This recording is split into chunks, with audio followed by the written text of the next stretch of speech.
Councillor Dejanova, can you hear me okay? I can, Rosemary. Can Great. you hear me? Yes, I can. Thank you.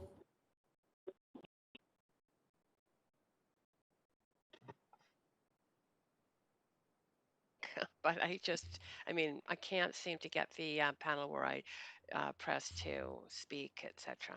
Okay, sounds where good. it's gone. If councillors are experiencing that, you can just let the chair or myself know while we get you sorted out. Awesome, thank you. Yeah, Rosemary, it's Sarah. I have the same thing. I have no icons at all to access the Yep. chamber. Yep, I've got IT notified. So we'll deal with both of you.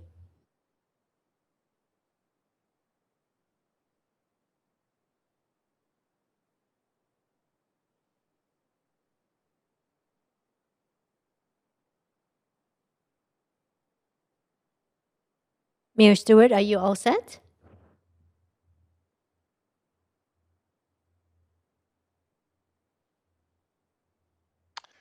Yeah, it looks like my panel's up and running, and I think we're good to go. All right, over to you then. Thank you. Thanks very much. Morning, Council. And I know we're having a few IT difficulties today, but I'll try to proceed. We have a bunch of things to get through before there's any voting or anything like that. So I'll just start. Welcome to the Vancouver City Council meeting of Tuesday, February 9th. This council meeting is being convened by electronic means as authorized under Part 14 of the Procedure Bylaw, and that's under Ministerial Order M192, and we're all participating remotely due to restrictions issued by the provincial government. Please note that if my connection is lost during any portion of this meeting, we'll recess the meeting until the connection is restored. If council loses connection during the voting process, we have staff on hand to get you back online, and we'll suspend the voting process until you're back online. Hey, Maz, it's Jean Swanson. Just hopefully, Councillor Swanson, if you could go on mute. Sorry. and that's okay. And I hear some other background noise, so there may be others. If you could just check your mutes, that would be great. Video of council members speaking, presentations, and vote results will be projected to viewers when available. And please, council, ensure that to ensure quorum, make sure that your video is enabled. And if we start to drop off and get close to quorum, I'll do a roll call just to make sure we're abiding by the charter provisions. As always, we acknowledge we're on the unceded traditional territories of the Musqueam, Squamish, and Tsleil-Waututh nations, and thank them for their generosity to all who live, work, and play on these lands. And thanks so much to staff for everything they're doing, especially during this pandemic, which is taxing on everyone. Clerk, can we have the roll call, please? Mayor Stewart is in the chair. Councillor Carr. Here. Councillor Dejanova. Present. Councillor Fry. Present. Councillor Swanson. Here. Councillor Weeb. Present. Councillor You Boyle. missed me. You missed Hardwick. My apologies. Councillor Hardwick. Present. Councillor Weeb. Present. Councillor Boyle. Present. Councillor Dominato. Present. Councillor Bly. Present. And Councillor Kubiang. Councillor Kubiang. Present. Sorry, I'm having to do this by phone. You have quorum, Mayor Stewart. Thanks very much. Following the updated guidance issued on December 4th and further extended on February 5th, in-person participation for local government meetings and public hearings is not permitted under the provincial health order. Therefore, speakers who will be providing comments to council will be by phone, and a moderator will assist in patching speakers through when their turn comes up, and I'll assist if there's difficulty there. The public is strongly urged to listen to proceedings via the city's website or YouTube link, and follow along on Twitter at Van City Clerk for updates. Live stream the meeting now will have both audio and video. Video of council members speaking, presentations, amendments, and vote results will be projected, of course. Any comments on agenda items can be sent to council using the web form on the city's website. The link to that form has been tweeted out on at Van City Clerk. So today we have one proclamation, 3 administrative items. We have in-camera motion. We have adoption of minutes and matters adopted on consent. Those are the administrative items. 1 communication, 3 reports, 8 referral reports if not adopted on consent, 23 bylaws, 3 administrative motions, 9 members' motions. Just to note, Council, that motion B10 has been withdrawn. Notice on Council members' motions, new business inquiries, and other matters. So the plan for the day is we'll get going shortly here. We'll go till noon, break until 1 for lunch, then go in camera from 1 till 3 p.m. to deal with the in-camera items. Then we'll return at 3 p.m. to deal with the remainder of the agenda. Just a reminder that there's a public hearing tonight, so we are finished council at 5. So just keep that in mind. I know councillors always want to get to the new business items. And so just keep that in mind when we're asking questions, although, of course, we all have the rights that are provided to us under the council charter and the procedural bylaws. So the public hearing begins at 6 p.m. Until 10. So I'm going to start with a proclamation, which I think is very strange to do this Lunar New Year celebration week proclamation, because we're always so used to having so much fun at the events around the city, and but here in COVID-19, I know we're all trying all our best to make things as normal as possible. So I'm going to read this proclamation, and if you can close your eyes, you'll think about marching in the parade or participating in the various festivities. The next few days, we'll be celebrating Lunar New Year, one of the most significant annual celebrations of Vancouver's Chinese, Vietnamese, and Korean communities. This year, 2021, is the year of the metal ox, which begins on Friday, February 12th. In Chinese culture, the ox is a valued animal. Because of its role in agriculture, positive characteristics, such as being hardworking and honest, are attributed to it. 2020 has been a challenging year to us all during the COVID-19 pandemic. In Vancouver, our Chinese communities faced a significant increase in racism and related hate crime towards them. In spite of this, many members of the Chinese community have shown great compassion by contributing their time and resources and keeping Vancouver residents safe during this very difficult time. As we welcome the Year of the Ox, we look forward with optimism that we can and will get through the COVID-19 pandemic, and that we will one day be able to celebrate these special occasions with our loved ones once again. So I'm going to read the Lunar New Year proclamation now. Whereas the City of Vancouver is home to a multitude of cultures and languages from around the world and values diversity as a source of strength, and whereas the City of Vancouver believes that celebrating diversity, be it gender, ability, ethnicity, religion, or sexual orientation, helps create a vibrant community in which all individuals live in mutual respect and peace, and whereas the City of Vancouver is home to a large and diverse Asian Canadian community that has significantly contributed to the social and economic vitality of the city, and whereas Lunar New Year encompasses many traditions, including that of Chinese, Vietnamese, and Korean cultures, and is one of the most celebrations of the year for many Vancouver residents, and whereas Lunar New Year celebrations have become an integral tradition in the City of Vancouver, now therefore I, Kennedy Stewart, Mayor of the City of Vancouver, do hereby proclaim the week of February 12th to 18th, 2021 as Lunar New Year Celebration Week in the City of Vancouver. Just so Council knows, 6 representatives from the following community agencies will be receiving the proclamation. They are Fred Kwok from the Chinese Benevolent Association, Terry Young from Success, Joey Wong from the Vancouver Chinatown Merchants Association, Cecil Fung from the Chinese Freemasons, Bill Kwok from the Chinese Cultural Center, and Brian Jiang from the Shawnee Benevolent Association. So due to COVID-19, in order to follow provincial health guidelines on restrictions of gatherings, a proclamation will be presented to the above representatives by mail. And I know we're all looking forward to next year. We can celebrate in a more fulsome manner. Thanks very much, Council. So I'm going to move on to more administrative matters, including moving in camera in minutes. We're required to meet in camera later this week, and the reasons and authority under the Vancouver Charter are listed in the agenda. Would someone like to move a motion to go in camera? Thank you. Councillor Hardwick seconded. All those in favor say yay. Yay. Yay. Opposed say nay. Thanks so much. That carries unanimously. We're on to minutes now, and we have 5 sets of minutes to approve. Minutes 1 are the minutes of the council meeting of January 19th and 20th, 2021. Are there any corrections? And I'll just give 5 seconds here. I don't hear any. Somebody like to move adoption? Councillor Carr, move. Thank you. Seconder? Anyone? Councillor Kirby-Young. Thank you, Councillor Kirby-Young. All those in favor, yay. Yay. Yay. Opposed, nay. Thanks, that's passed. Minutes 2 are the minutes of public hearing of January 19th, 2021. Any corrections? Move adoption. Councillor Carr. Thank you. Seconder. Hardwick. Thank you. All in favor say yay. Yay. Yay. Opposed, nay. Thank you. Minutes 3 are the minutes of the council meeting following the City Finance and Services meeting on January 20th. Any corrections?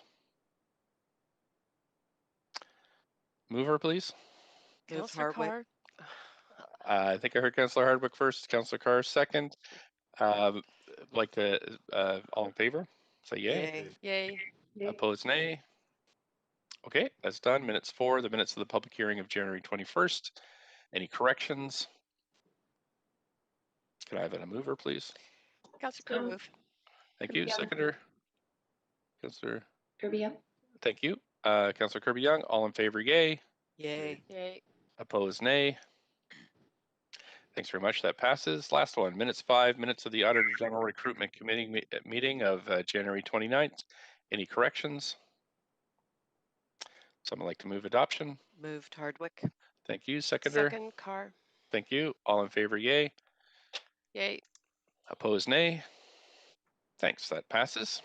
Okay, Council, we're moving to the portion of the meeting where we look at the agenda. If you just let me, and matters adopted on consent. If you just give me a second here while I pull up my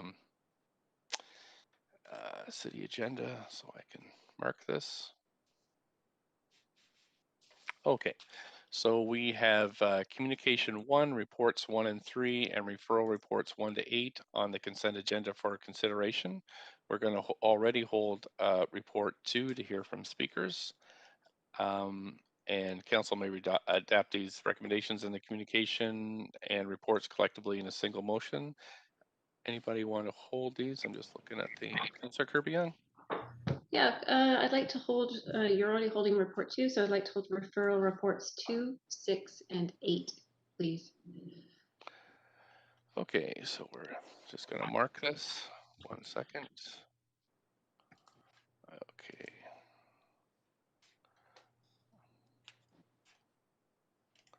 2, 6, and 8. Point of personal privilege. Councillor Carr? Yes, sorry, I don't have my panel up yet. Technical Okay, difficulties. So sure. if you could hold report 1 for me, please. Okay.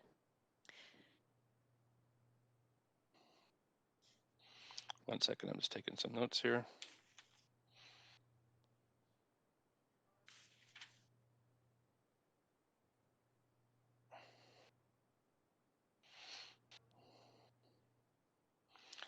Okie doke.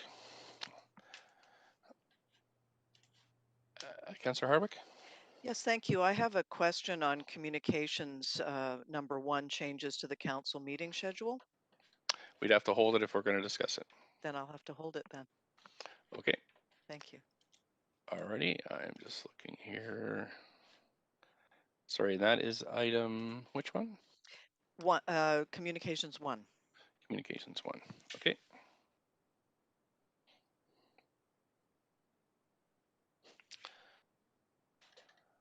Okay, I don't see anybody else on the queue. Anybody want to hold anything else?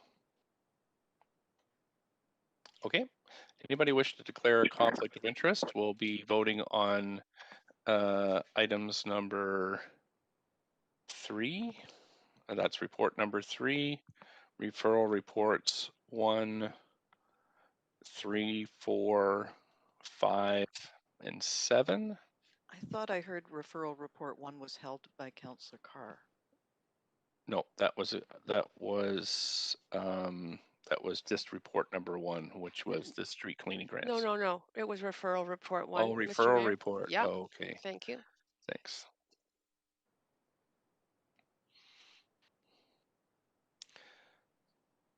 So I'll just go through that again. We will, just on the consent vote, will be on number 1, the street cleaning grants, the Federation of Canadian Municipalities report number 3, and then referral reports 3, 4, 5, and 7. Anybody wish to declare conflict of interest in any of these? Nope. Someone like to move adoption? Move adoption, Councillor Carr. Thank you. Seconder? Second Hardwick. Thank you very much. All those in favor, yay. Yay. Yay. Opposed, nay. Okay, thanks, Council. So the following have been adopted on consent.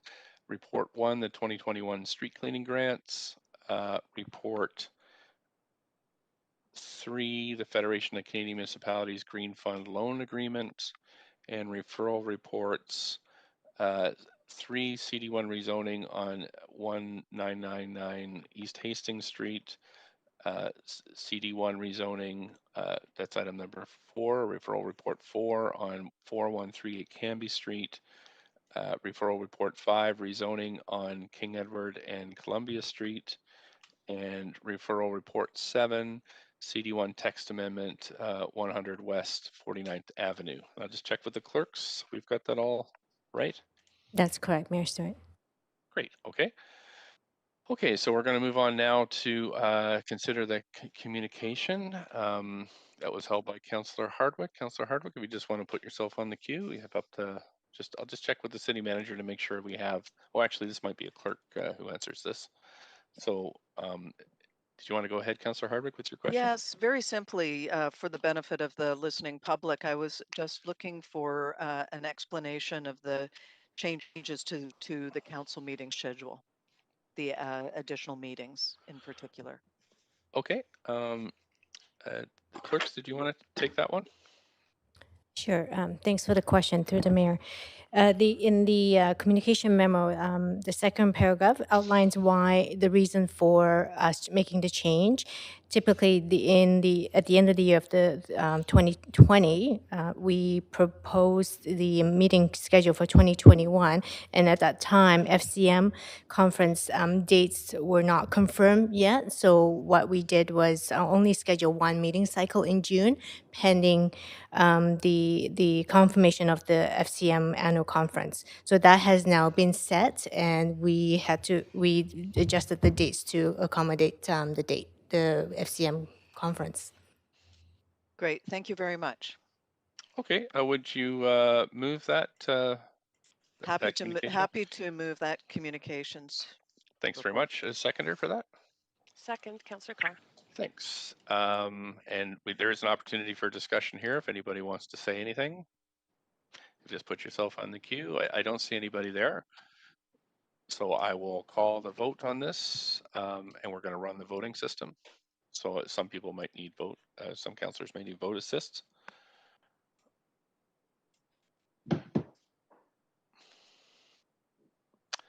So we're just voting to accept the communication report.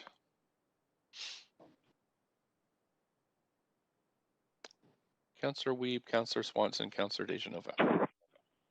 Point of privilege, if you Sure. could please mark me in favor, Mayor Stewart. Okay, thanks. Yep, clerks have done that. Okay, council, that has passed unanimously. Thanks so much. Now we're on to reports. We'll be moving on to, let me just check here. I think it's report number 2 that's been held. Just 1 second. Yep, I think it's report number 2, which is a license for covered electrical cords for electric vehicle charging. Let's see, anybody on these items? Does anybody wish to? I need to call a conflict of interest in each one of these. I think clerks, that's right, eh? Or do we do it for the whole group? Yes, right? Yes, you can do that. For the whole group? Okay. Anybody wish to declare a conflict of interest on any of these items? Okay. Thanks so much. So we're going to go through report number 2, which was held by Councillor Kirby-Yung. Councillor Kirby-Yung, we'll do questions to staff first, and then move the motion, and then we'll have debate and decision. So this is questions.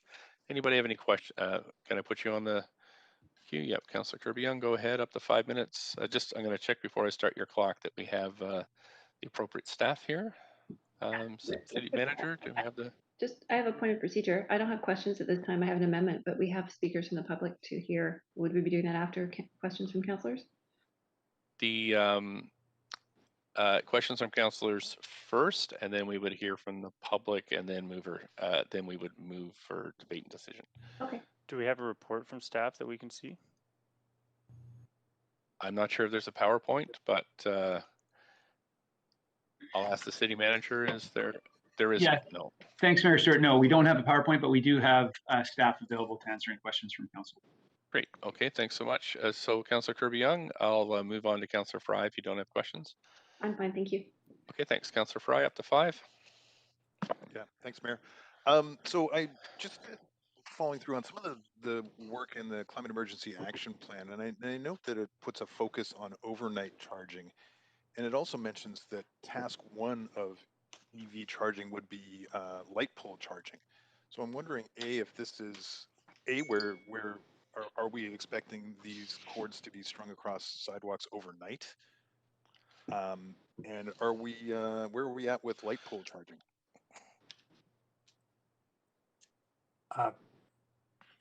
Hello, this is Ian Neville from the Sustainability Group. I'll be here to answer questions and direct other staff. Okay, thanks. So I can respond to that one, Mr. Chair and Mr. Councillor.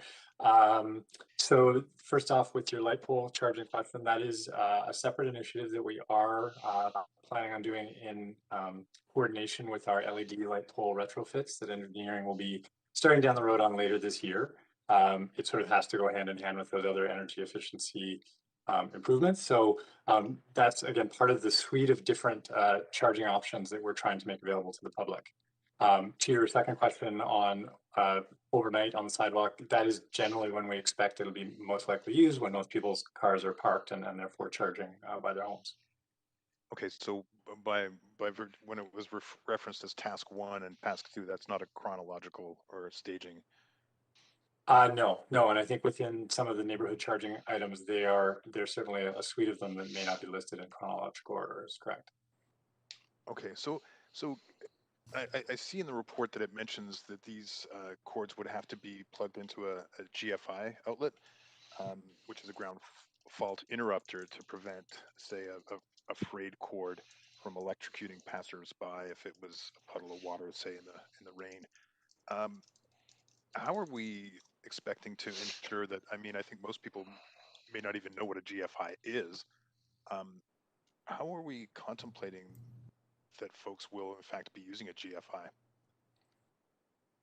Our primary goal in sort of how we set out the license agreement is that we will be kind of walking through applicants through a sort of educational process, kind of like what we do with our temporary expedited patio permit system, so that they have to understand what their responsibilities are and will be required to make representations that they have a GFCI outlet in place. We're not going to be conducting inspections directly. And as well, we can provide additional guidance on, for example, what is a GFI? Right, but there will be no inspection of this to ensure that folks are complying. We won't be doing any inspections of them. No, sir. I guess so. Also, I note in the report that the Canadian Institute for the Blind did not support this recommendations. I'm unsure as to where the People with Disabilities Committee has landed on this. It didn't sort of say a yay or nay from them, just that their input was considered. Right, thank you. That is a very good question.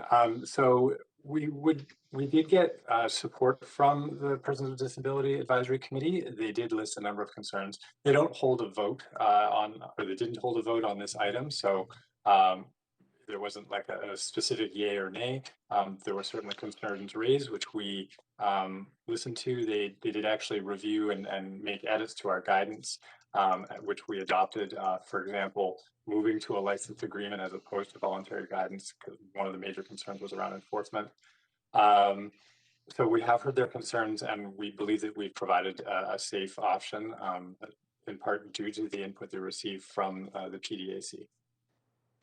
Okay, I guess last little piece on this. In some of the research on this matter, obviously block heaters used across Canada and colder parts of the United States, and in many jurisdictions, it's not legal to put them across the sidewalk for obvious tripping hazards, but rather folks are instructed to put the cords 8 feet above the sidewalk, presumably using some kind of suspension mechanism. Why haven't we provided any guidance on that particular option? I see it in the report kind of referenced, but it seems obviously like a lot less hazardous for pedestrians. Just 15 seconds. Thank you. That is also an excellent question. We do receive that suggestion with some frequency. Our primary concern is that the building of structures overhead likely presents a greater risk to the public insofar as having people build a homemade unit to suspend cords raises some safety concerns. Running cords through street trees has similar concerns, and we felt that the cord cover option was safer and presents a lower risk overall. Thanks so much. Councillor Hardwick, up to 5 minutes. Thank you. How many illegal charging rigs have been removed by staff in the last 5 years? I am going to direct that question to Lon Leclerc from engineering to see if engineering has any data on that. Good morning, Mayor and Council. Lon Leclerc, General Manager of Engineering Services. Sorry, I don't have that that information available for you, but we can look into it and get back to you. Well, presumably, if there would have been a problem that would have been identified here, have there been any? Well, when we get complaints for obstructions on the sidewalk, they may or may not identify what the purpose or what the obstruction was being used for. So it would be a bit of a challenge for us to determine whether or not the encroachments were to charge a car, for example. Okay, so that's not one of the rationales for this, is that there have been you know, misuse of this, creating a widespread problem.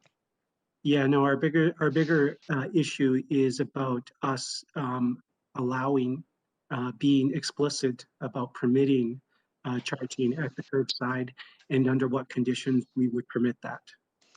Speaking of curbs, how many of the affected properties in the areas that we're talking about don't have sidewalks or curbs? I guess that's back to me, Ian Neville. I'm going to also direct that back to Lon from engineering, Lon Leclerc. Good morning, Mayor Council. I'm just wondering if someone else from my staff team has done that estimate.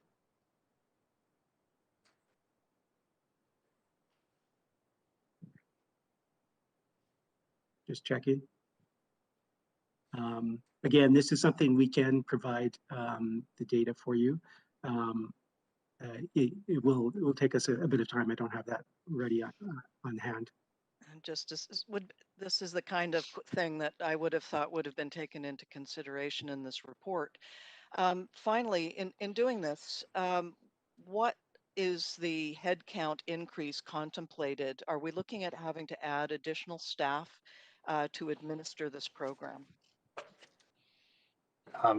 Thank you, Councillor Hardwick. No, we do not expect that there will be additional staff. This can be incorporated into existing permitting systems that we have, other than some initial staff training. We expect the process to be largely automated, so we don't see an additional headcount resulting from this. Oh, that's good news. So we're not creating any additional bureaucracy around this. The transaction cost is said that will start at $5. Is this seen as cost recovery or just as a deterrent? What's the rationale? The rationale was effectively this is consideration in order for it to be a legal contract. One of the primary goals of this program is to make a low barrier option for people who want to transition to an electric vehicle. So we are trying to make this process as simple for the public as possible, and certainly adding additional costs to take on charging was not seen as something that we wanted to embark on. Okay, I'll park it there. Thank you. Thank you. Thanks. Councillor Carr, up to 5. Great, thanks so much. I'll pick up just at the end of the questioning by Councillor Hardwick, which is the staff response around this being a low barrier option. I'm wondering, can you explain to me why the pilot project that we had been undertaking, which was buried connection, electrical connection, was rejected? The report says it was too high a cost. I don't know what the cost was, but explain to me the difference between what we did as a pilot, which didn't have a lot of uptake, and why you think this is going to work.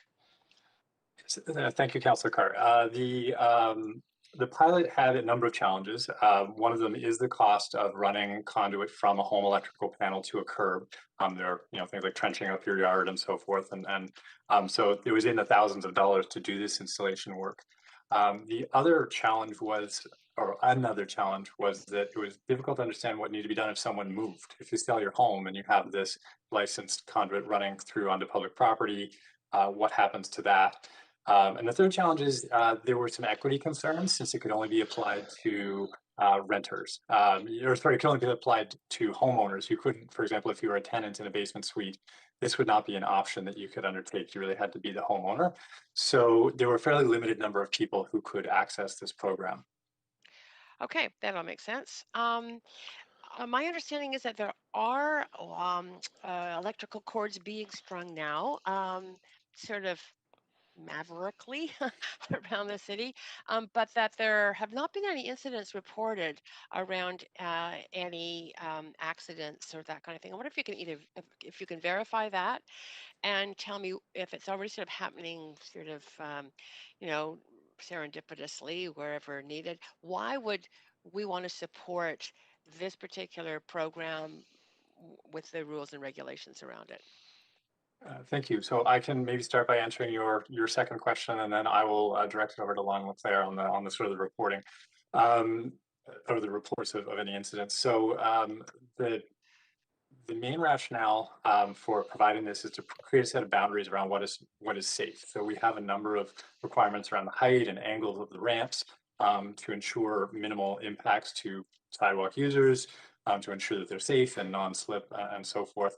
The specifications themselves are actually designed following Americans with Disabilities Act principles and has been used by the city of Seattle for about 1.5 years now. The idea being that we believe that most people want to do the right thing and have a safe installation, and so we're just trying to set some boundaries around that. In terms of whether we've had injuries reported or numbers on that, Lon, can I pass that back to engineering? Yeah, if I could just provide a quick response here. Again, the people that are doing that right now are doing that without permission. So this is against the law, and so we would hope those numbers would be low. When we actually give people permission, we want to be really clear about how we expect them to do it. And so blanket making it okay without any kind of instructions on how to do it safely would be our biggest concern.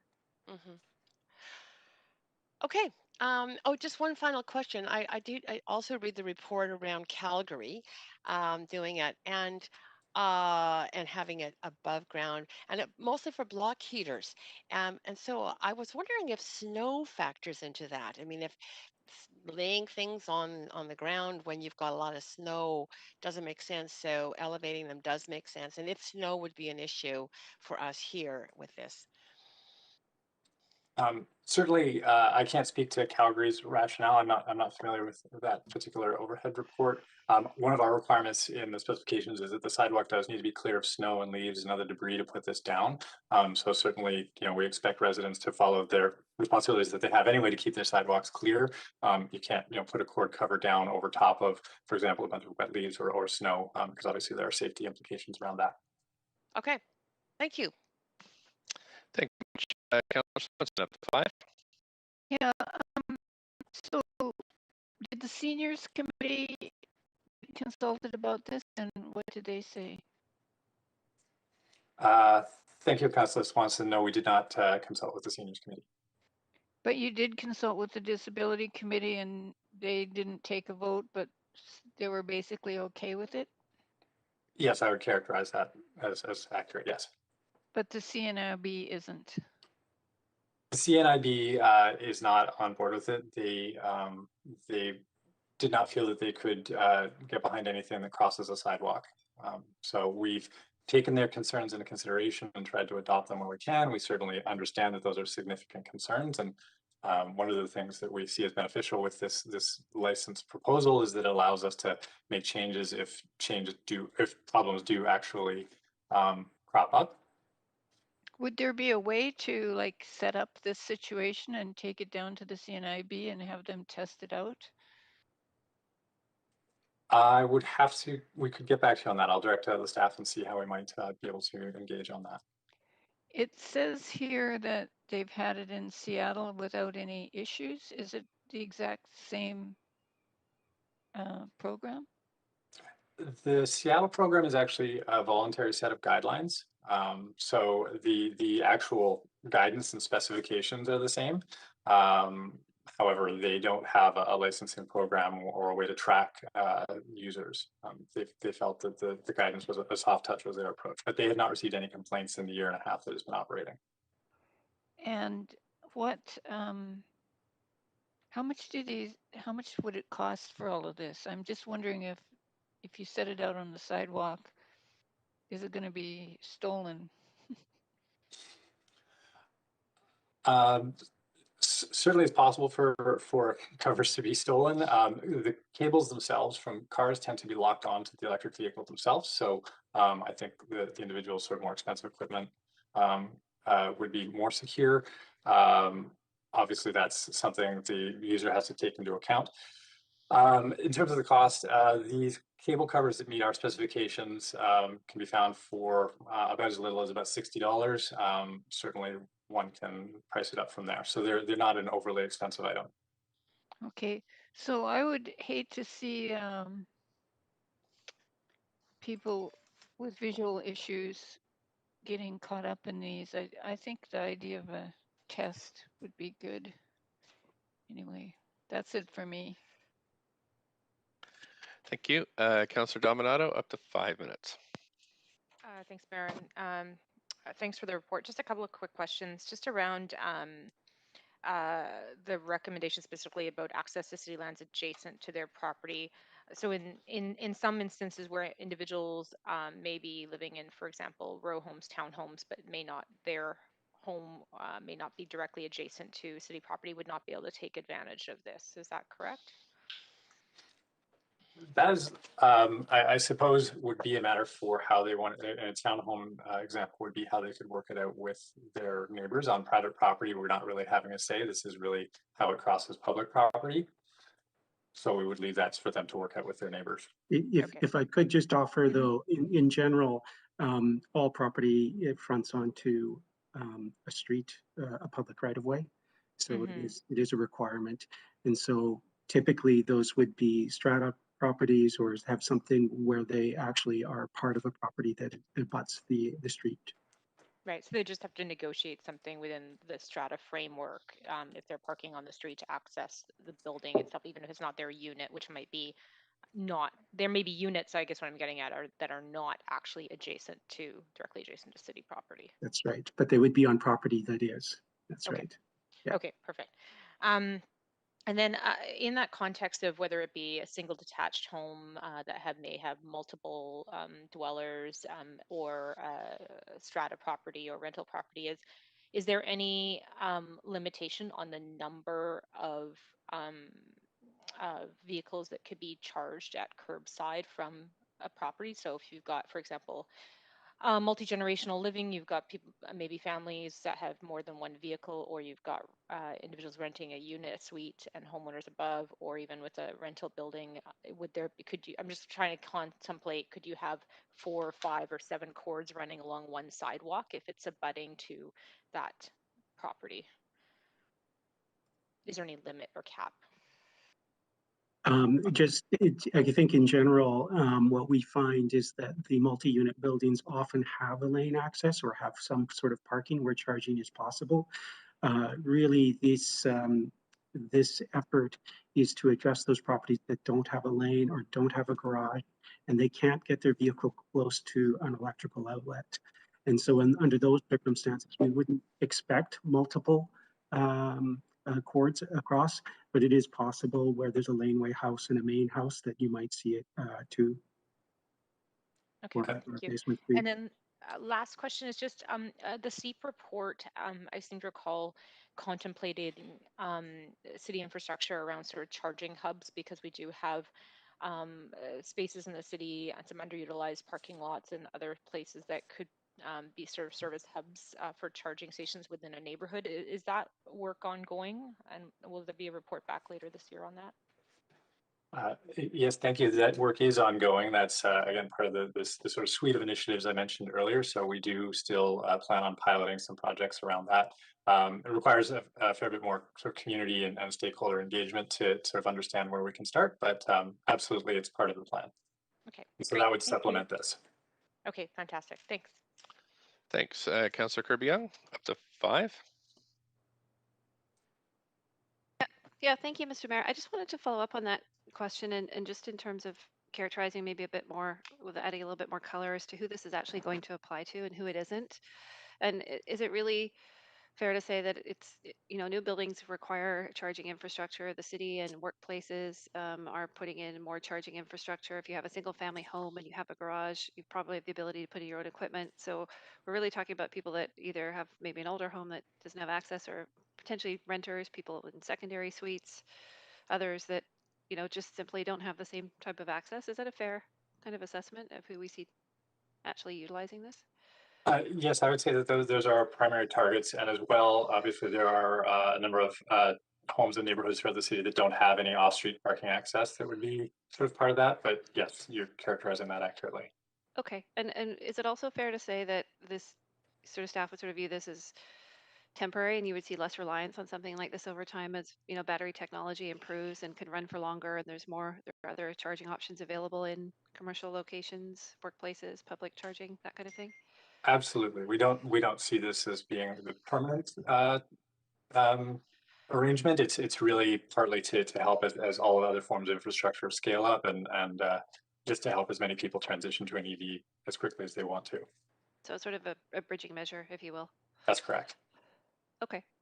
That's it. I will leave it there for now. Thanks. Thank you. Thanks. Councillor Boyle, up to 5.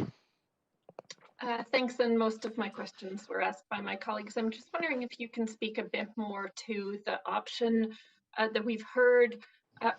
Council's heard from a handful of folks for whom it's worked well. The pilot options worked well for them, of putting a cord under the sidewalk. Is there a way that we can allow that as an option alongside what's being proposed today for those who can afford to and prefer that option?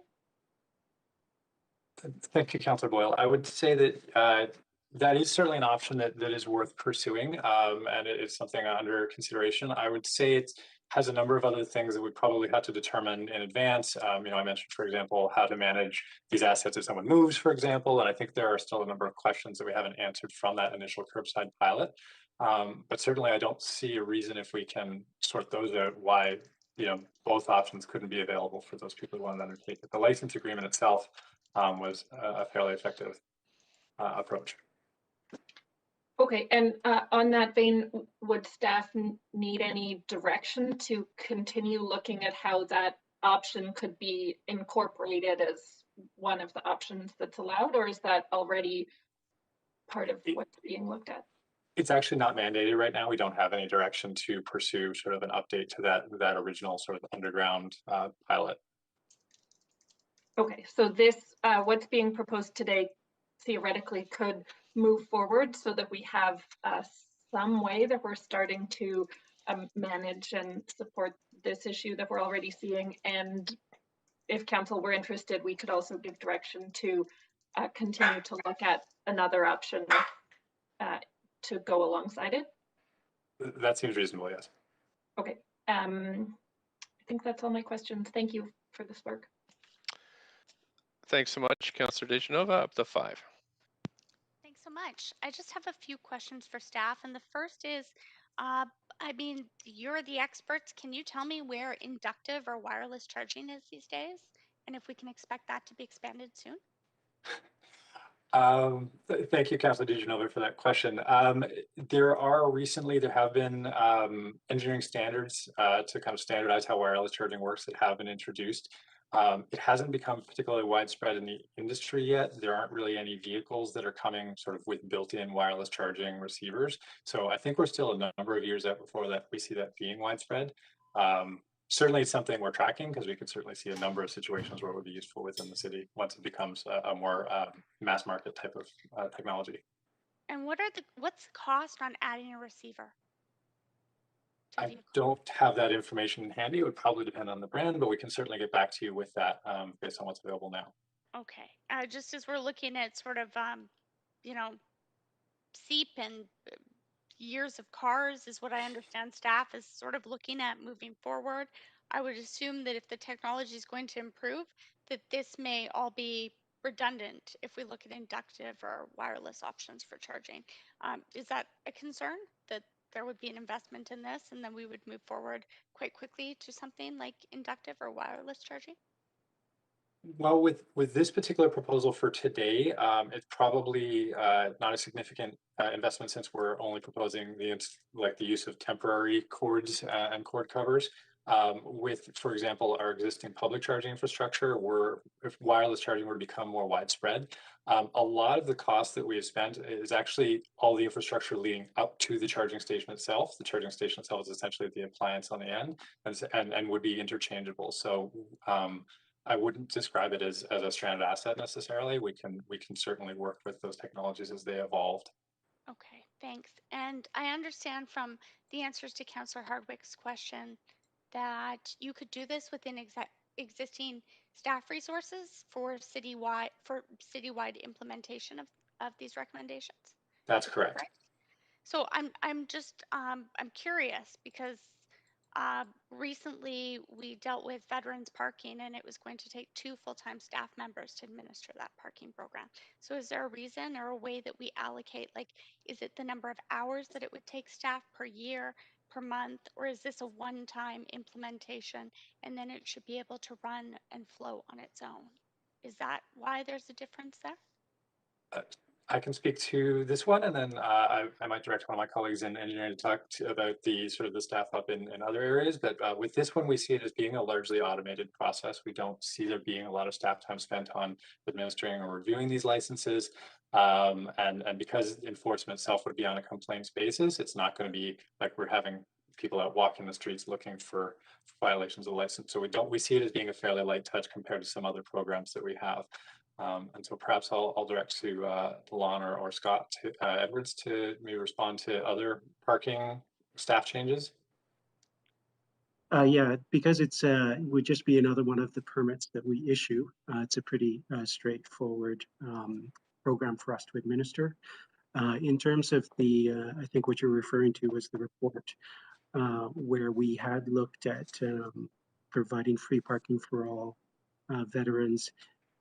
It was actually a lot more time consuming and in the original proposal, but what council actually approved was different from the original proposal, which was not related to the individuals, but related to the vehicle and the license plate. So we actually changed it so it's just a plate rather than a person. Now, I don't want to have to move for more time for questions, but I may have to do that if I can't get through this one. I'm just wondering if you can give me the stats on how many bylaw tickets have been issued as to a previous counselor's question on, you know, maybe the maverick ways that people are. I mean, I've come across it when I'm walking, a cord run across the sidewalk. For me, it's not a difficulty. For someone in a wheelchair, it could be. So I'm just wondering how many bylaw infractions do we have, you know, in the past 12 months or, you know, recently on average, how many do we have a month for that? And again, as per the previous answer, we don't have that number offhand. But again, my hope was that it would be a very low number, because it's not permitted right now. It is kind of an illegal activity to be doing that. I understand. And I'm just tight on time for questions, but I would like to know that information. So I'm happy to move for another round of questions, Mr. Mayor, and perhaps staff we have a could get that seconder. information. We have a seconder for that. Second. Thanks. All in favor say yay. Yay. Yay. Opposed, nay. Okay, so we'll go to a second round, but we have Councillor Weeb first in the first round. Go ahead, Councillor Weeb. Yeah, as someone that sits on the Person with Disability Advisory Committee, I was wondering why this wasn't brought back for a vote and to get endorsement from the Person with Disability Advisory Committee when we had quorum for a meeting. And I've also, a second question to that is, it says in the report that specs can be altered as necessary, and I'm just wondering if this does go back and there are some small changes that the committee does recommend, is there an ability to make changes at a later date? So, Sorry, if I could just answer, this is proposed as an annual permit.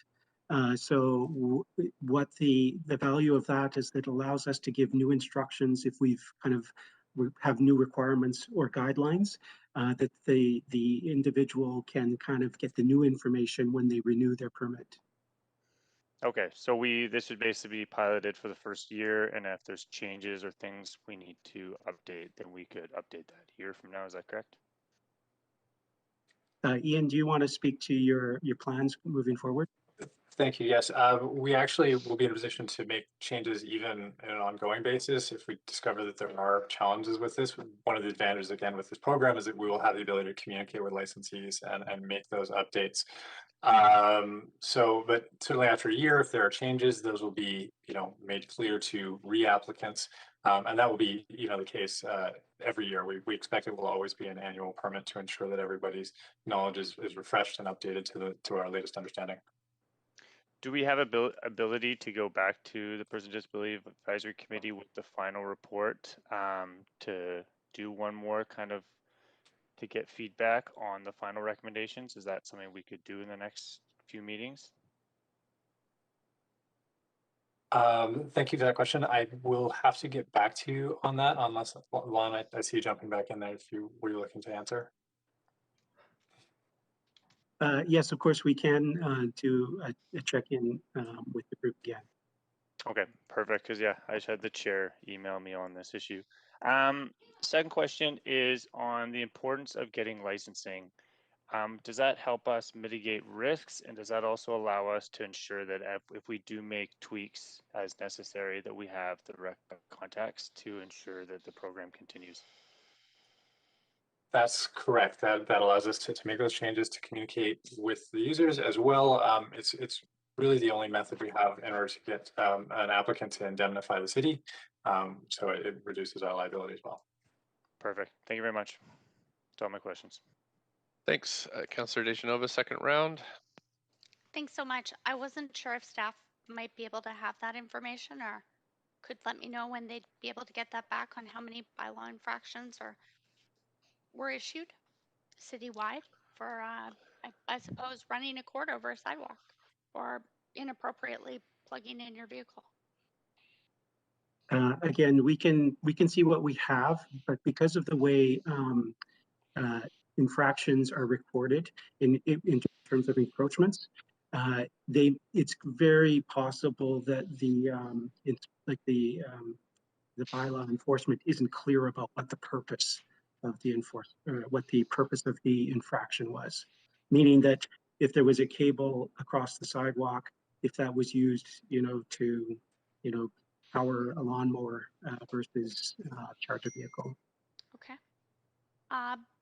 That's all. I just wanted to see if maybe you could if it was possible to get those numbers in time for coming back to me. But if not, I look forward to seeing those, and I'll follow up if I maybe in a week if I don't see them. But yeah, I'll leave my questions there. Thanks, Mr. Mayor. Thank you. That's it for questions from, we have Councillor Carr. You have a second round? No, actually, I was prepared to move the recommendations. Not quite there yet. We got a couple right. of members of the public who of may be on the course. line. Sorry. No problem at all. And I'm just going to move to that list. Yeah, clerks, do we have Leonard Shine on the line? We're just connecting now. Okay, thanks. We have two speakers that are registered, Leonard Shine and Richard Campbell.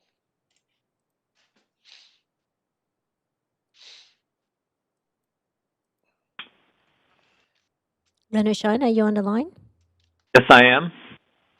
Hi there. Thanks for joining us today. You have up to 5 minutes to present to council on this item. Thanks very much. Please go ahead. Okay, thank you, Your Worship and honorable members of City Council.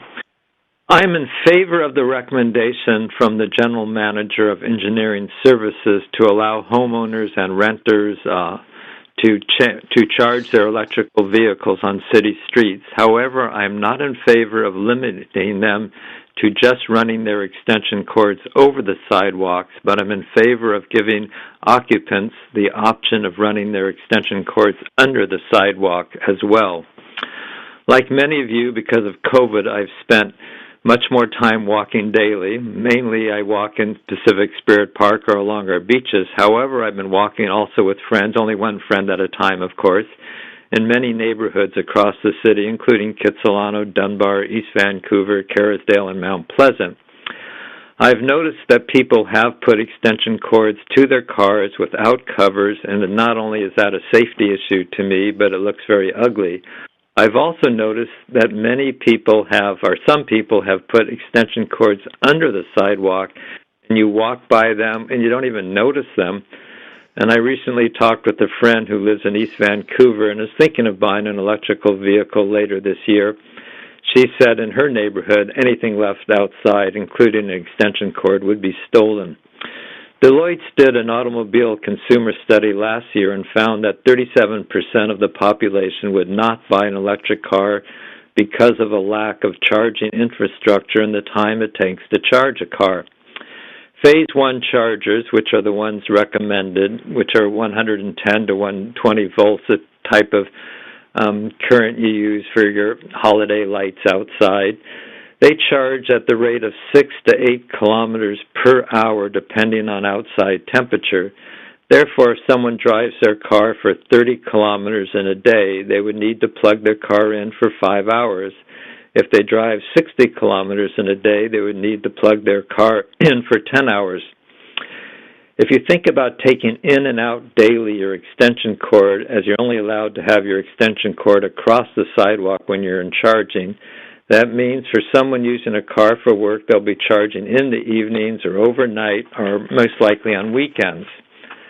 The option for putting the extension cord under the sidewalk means that it stays there and you do not need to put it out or take it in daily. Also, it is safer for theft as it's underground. It's much harder to steal. Plus, it does not interfere with anyone using the sidewalk. I Googled drilling, boring under a sidewalk and driveways and found many websites with companies renting the power tools to do it yourself, as well as many YouTube videos on how to do it, as well as there are many contractors and companies that can do it for you. Sidewalks are around 1.2 meters in width and 2 to 3 inches deep, so it's not a difficult job. And the ones that I saw, they only had the conduits running under the sidewalk, so that 1.5 meters. The rest of the one, it was just on top of their yard, and then it went under the sidewalk with a conduit. So I think if one only used the conduit under the sidewalk, it probably wouldn't cost more than $200 for a one-time permanent installation. I also lived in Saskatchewan, and I had a block heater in my car, which I, of course, had to buy when I moved to Saskatchewan. And I was renting a communal house as a student, and we actually had our block heaters cords going under the sidewalk there in Saskatchewan. So it wasn't like Calgary where they went over. It seems like really safe to me to put it under the sidewalk. So I ask you to please amend the recommendation to allow occupants the option of putting the charging extension cord under the sidewalk. Thank you for your time. Thank you. You do have questions from councilors. Councilor Dejanova, up to 5 minutes. Thank you very much. And thanks for speaking with us on this topic. One of the questions that I asked staff was about the future of wireless charging. And I understand that it's really taking off right now, and we could see in 6 months to a year that being an option where there's long range charging that could avoid this entire issue, that would see, whether it's over the sidewalk, under the sidewalk. Uh, would you like to see it go in that direction? Instead, if possible, of having to have a cord under the sidewalk, maybe having a cordless option? Well, I think right now that technology is not there, and we really want to encourage people to get electric cars, and all governments are doing that, including cities of Vancouver.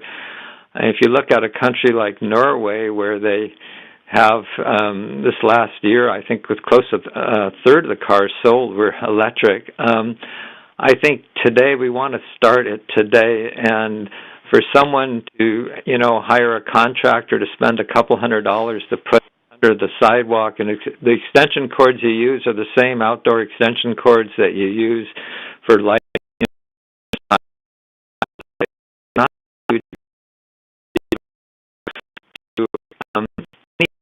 Occupant in any situation, and it's they would be paying the cost. It doesn't cost the city anything. It's their electricity. Just give you one thing that I saw. I was bicycling in southern Italy a few years ago, and people in their front yards had solar panels. Now, I don't think we allow that in Vancouver. We only allow solar panels on buildings, but all these houses in their front yards had solar panels, and it just seemed like, why can't we do that? We want to, deal with this climate emergency, and if somebody's putting a charger into an electric car to have solar panels to help pay for that charging, I think people just give people the option. We shouldn't force anybody to put it under the sidewalk. If people want that option because it looks nicer, it's safer, you don't have to go in and out every day or every. Question for you. So I don't mean to interrupt, but I'm wondering, that is something I was also thinking about in talking wireless. I have family members in those areas that you're mentioning. Do you think, though, if we were also to consider working with a company, as we did, TELUS and other companies that have offered these options for free on top of what we're looking at right now, would that be something that you'd support? Like a sponsorship of a company to try and bring as we go along to incorporate that technology?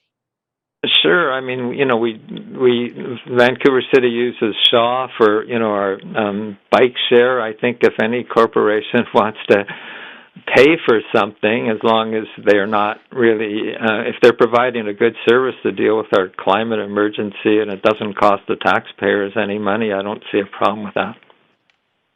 Thank you very much, Mr. Shine. Thank you. Councillor Kirby-Young, up to 3 minutes. Yeah, thank you very much. I'll be quick. Good morning, Mr. Shine. I know that you had sent me a number of photos because you're passionate about this topic, and they look sort of like small decorative type rocks or boulders. I wonder if you can kind of visually describe sort of how small and how much they can blend into the landscape, just to kind of visualize that for people. Sure. Well, one I saw, somebody like from a movie set, you can get like a rock. Not really. You buy at gardening stores, and they put their charger inside that, I guess with a key, so someone else couldn't use it. Their cord was under the sidewalk, so you couldn't see it. I just happened to notice this like movie rock, and when I looked at it more closely from the car side, I could see of the street side that it was actually a charger, and you didn't see the cord or anything. Another one that I saw walking, that someone had some bushes between the sidewalk and the street, and the cord was in the bushes, so you don't notice it. It was underneath the sidewalk. You would never even know it's there unless you happen to notice it. It's because when just walking by. So I think at different houses, people will do different things, and I think we should allow people that option, and it's their cost to do it. It doesn't cost the city anything, and you don't notice it, and it's totally safe for everybody walking on the sidewalk. It doesn't, hinder anybody. So they look very discreet, and it can be placed out of the way. That's what I'm hearing from the research that you did, right? Is that right? It's not that I did research. I'm just walking a lot, and I noticed. I'm sure there's other ones I didn't notice because they're under the sidewalk. You don't really notice things. Right. Okay. Thank you very much, Mr. Shine. I appreciate you coming to speak. Thanks. Councillor Boyle, up to 3 minutes. Thanks, and I also have appreciated seeing those pictures and hearing the desire for multiple options, including support for what staff have put forward.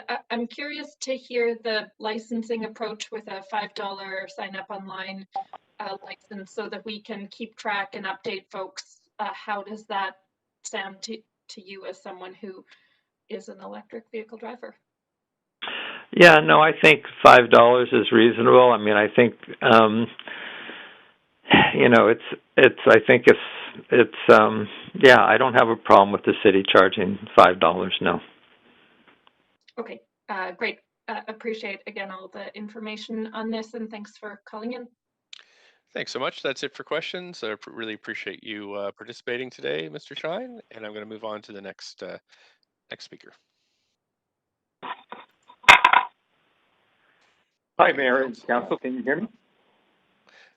Yes, Hello? we can.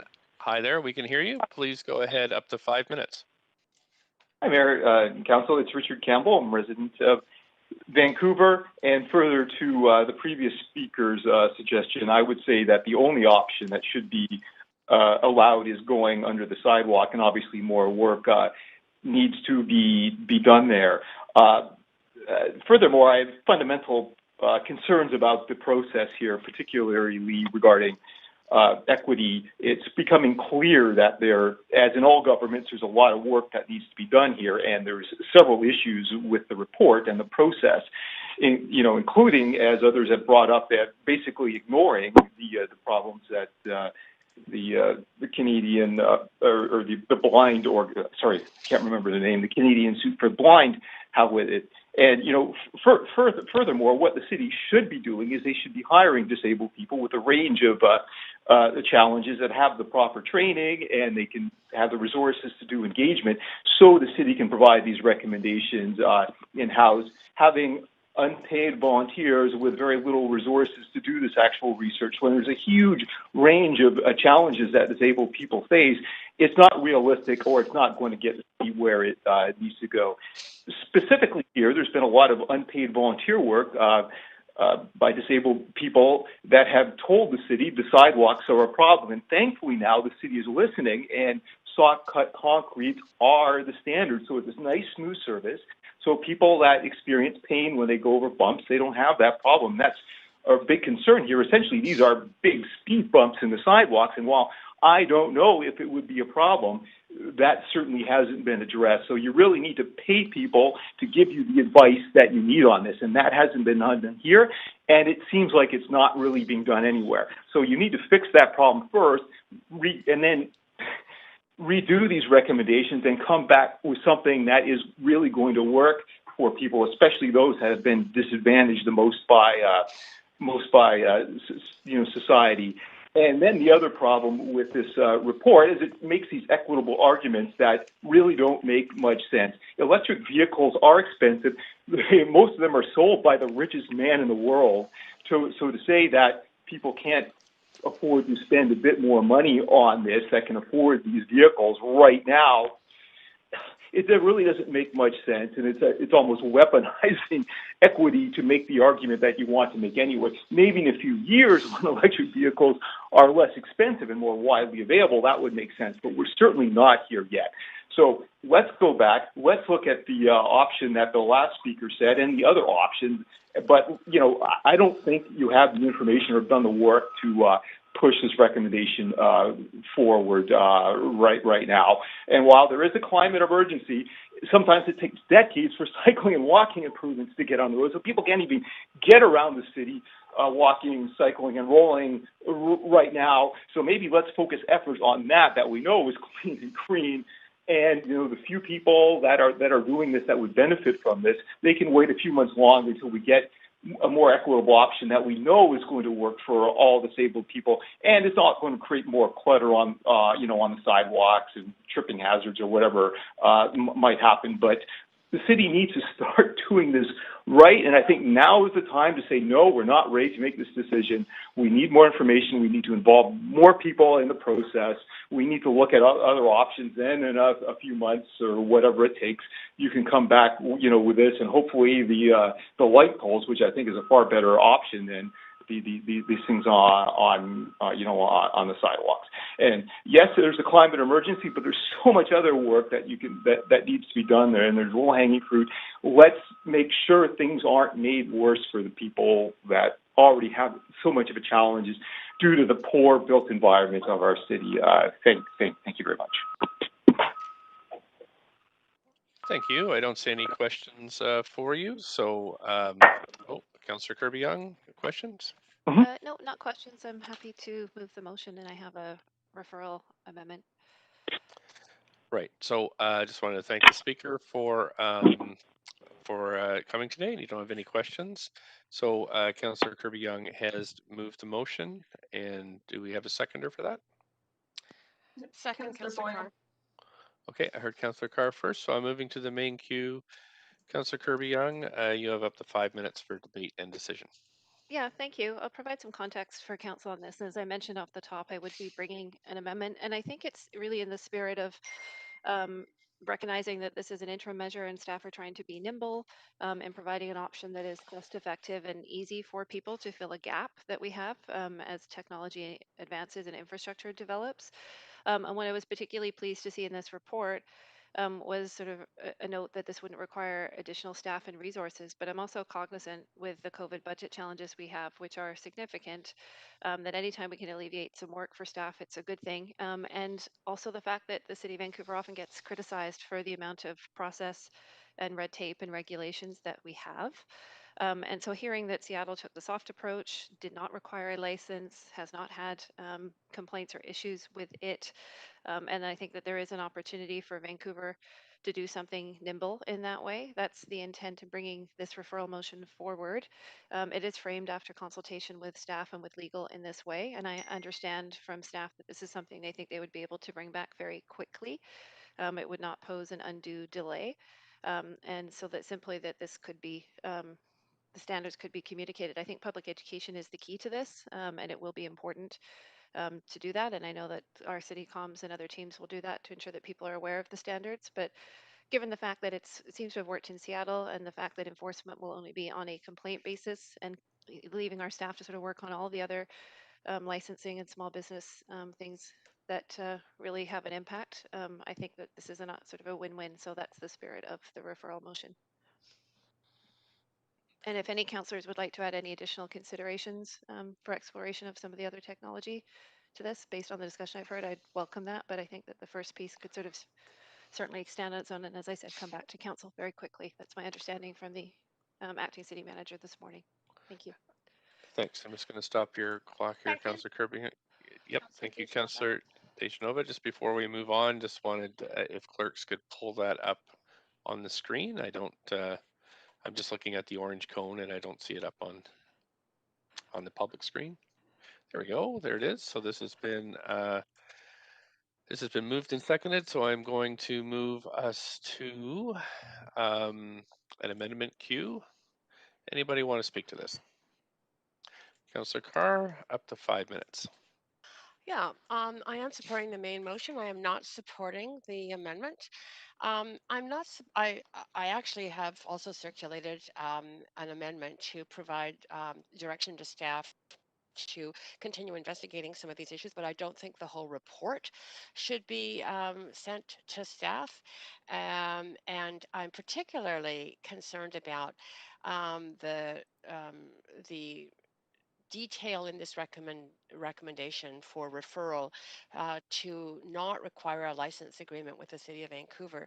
The cost of a license agreement is tiny, $5. It's not, the money cannot be the issue in this case, but I think staff have talked in this report about the importance of doing so in terms of obligation to follow the guidelines. And I think that's what we want. We want safe, safe structures or coverings, or however the laying of those cords, those electrical cords is going to be, and people to comply with those, so that there is a absolutely minimal risk of any problems. So again, I just cannot support this referral amendment. Thank you. Moving on to the next speaker, we have Councillor Boyle, up to 5. Thanks, Mayor. I have a question to the mover of the strike and replace point of information, if you'll allow it. Sure. Which is that I'm just hoping to clarify. It seems to me there's a couple points in here, as Councillor Carr spoke to. One is to look at other additional options, and one is to move forward without licenses, or to have options without licenses. And I guess I'm wondering if both of those are the point here, or if one or the other is really the main point of this strike and replace. Yep. May I answer that, Chair? Yeah, please go ahead.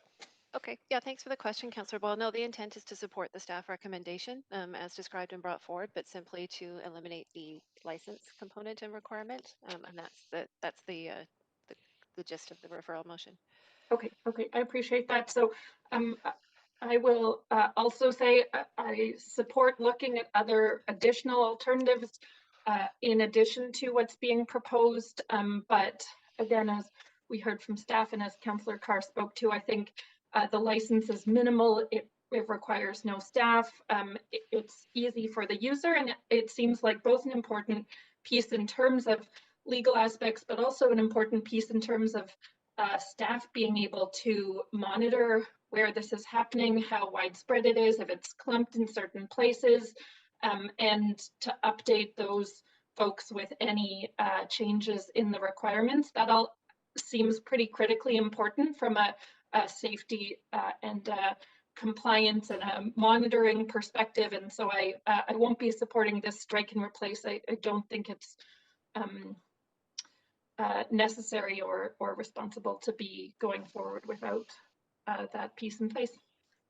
Thank you. Councillor Dejanova, up to 5 minutes. Thanks so much. I just wanted to ask a point of information through you to staff, if possible. Sure. Thanks. I suppose it would be through you to Mr. Mokry, and then whoever he'd like to assign it to. Would staff be, if this was referred back to staff, or even if this passed, I didn't really think we needed to get into amendments to amendments to amendments. Would staff just continue to look at new technologies, like the points that I had made in my questions to staff, and hearing the information that technology is evolving when it comes to wireless, charging or inductive charging, and as we heard, solar charging options. So I'm just wondering if staff could answer that, please. Thank you, Mr. Mayor. Staff? Thanks, Mr. Mayor, through you. So we understand, based on the explanation that's provided, that this amendment speaks specifically to the licensing kind of dimension of this approach. I think from my perspective, the comments that you received earlier from staff regarding kind of future work and continuing consideration of this issue would all continue to hold true. Okay. So that would already be, that would already be moving forward and be something that staff would be doing. We wouldn't see this amendment as impacting that. Okay, and then in the time also, I mean, I have to ask, in the time that it would take staff to report back to us on this, would there be time to also contact the Persons with Disabilities Committee and get their feedback and input before council made a decision? If there was a referral passed back to staff in this way? Through you, Mayor Stewart, we're certainly happy to take that guidance. I mean, we've heard from council the questions around that, so that would be an issue that staff could take under consideration. Again, we would look to bring this back quickly, but if this would be a different approach, so there's definitely merit in further quick consultation on it. Okay, thanks very much. And but we can rest assured that the Persons with Disabilities Advisory Committee will be contacted on all of this, correct? that my expectation would be that yes, that we could build that into our process. That would add a bit of time, but it definitely makes sense in this case because we are taking a different approach, or would be based on, or considering a different approach based on this motion. Okay, and they would then be consulted before council made a decision. I will be supporting this wholeheartedly for those reasons. I think that you're right, Mr. Mokri. This does address specifically the issue of licensing. However, I think that it may give time for that consultation as well.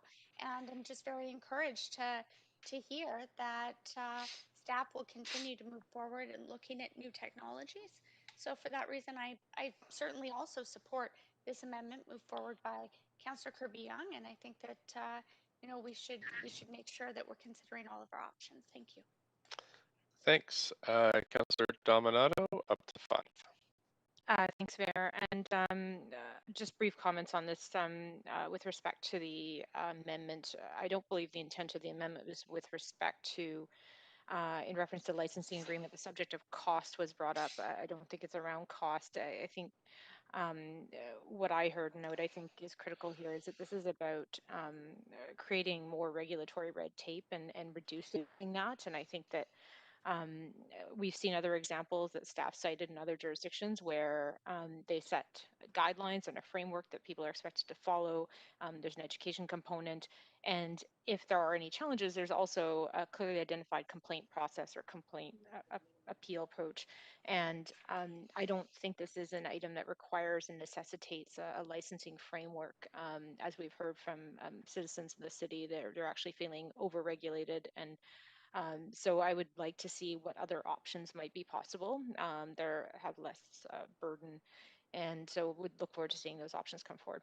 Thank you. Thanks so much. On to Councillor Weed, up to 5 minutes.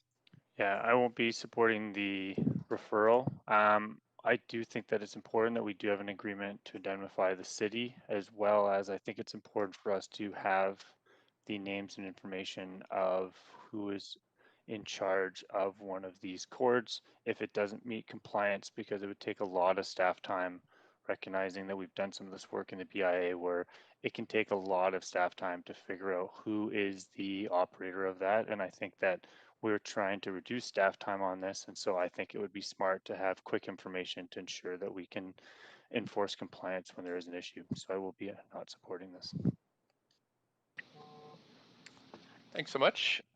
That's it for looks like debate on this this amendment. So we'll call the vote, please, clerks.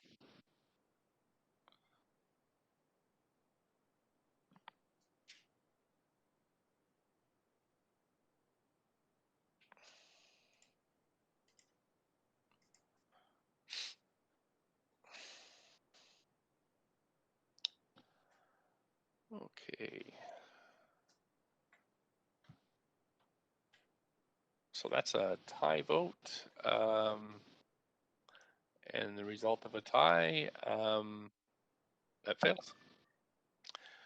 Okay, so thanks, Council. We'll be moving on to the next. Oh, sorry, I'm supposed to read it out. Yes, it's Councillor Boyle, Weeb, Swanson, Carr, and myself in opposition. Yes, Councillor Kirby-Young?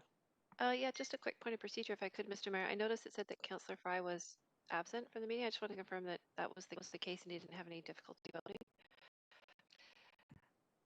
I trust the clerks on this one. They mark them, but the clerks have informed me that Councillor Fry is away for civic business. Oh, okay, I still saw him on the WebEx. That's why I was wanting to make sure, since it was such a close vote. Thanks. Okay, we're back to the main queue. Councillor Carr. Well, I'm sorry, Councillor Kirby-Young, you do have a bit of time left. Do you want to do anything else? No, I'll wait. Thank you. Okay, thanks, Councillor Carr. Up to 5 minutes for debate and decision on the unamended recommendation. Yes, thanks. I'm supporting it, but I would like to provide an amendment, and I have forwarded that to everyone. Perhaps the clerk can bring it up on the screen. But it's a pretty, I can speak to it as it comes up. It's a simple recommendation that exploring under sidewalk electrical connection options for EV charging. I think it's something that has come up in discussion and even by one of the speakers. So I think that it's worth looking at that. That very short idea of the short conduit under a sidewalk that was raised by Mr. Shine. And I'm assuming that there will be continued consultation that staff would pursue along with this, for example, with the Peoples with Disabilities Advisory Committee or Seniors Advisory Committee, as they look at continuing to explore other options. Thanks very much. Clerks, can we Happy have to- this pulled up on the screen? And just to remind staff or someone that you just to mute, because I can hear background noise. So I'm going to stop your clock as this is coming up. Okay, so we have this. Right, so we have a seconder for this. Boyle. Thanks. So we're going to move to the amendment queue. Would anybody like to speak to this one? Mr. Councilor Mayor? Oh, sorry. Yes, go ahead. I couldn't get my queue up, but now I can. So I can. Okay, thanks. Councillor Boyle, go ahead, up to 5 minutes. Just to say that I support this. I think it's a sensible approach to move forward with the work that's already been done and to continue to explore this option, which we've heard would work for some residents. So appreciate the clarity and simplicity of it and happy to support this along with the original staff recommendations. Thanks so much. Councillor Deschanel, up to 5. Thanks. Just a point of information to staff, Mr. Mayor. I had understood because I'd asked about this previously. The staff were already would continue to move forward in looking at new technologies as they came online, just as I'd asked in my question. And I was very pleased that Mr. Shine also spoke about in his comments. So I was hoping that I could understand from staff if without this amendment, they wouldn't be looking at new technology. I'm sorry, I just asked a question, so I would like I would like to know. Now I'm a little bit confused as this is an amendment. I understood that it wasn't needed before, but Okay, so your question is to staff is what? would they be doing this anyways, just as they had? I had Okay. thought that they confirmed they would be.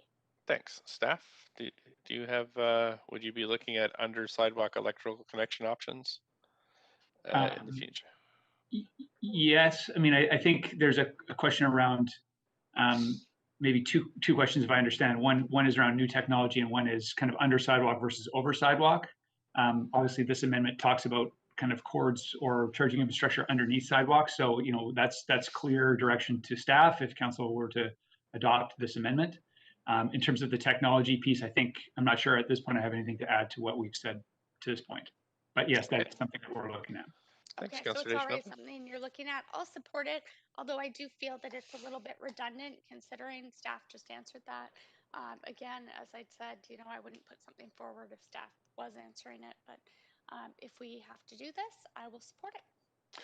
Thanks so much. I don't see anybody else on the queue, so I will call a vote on this. Clerks, if you could trigger the vote. Thank you.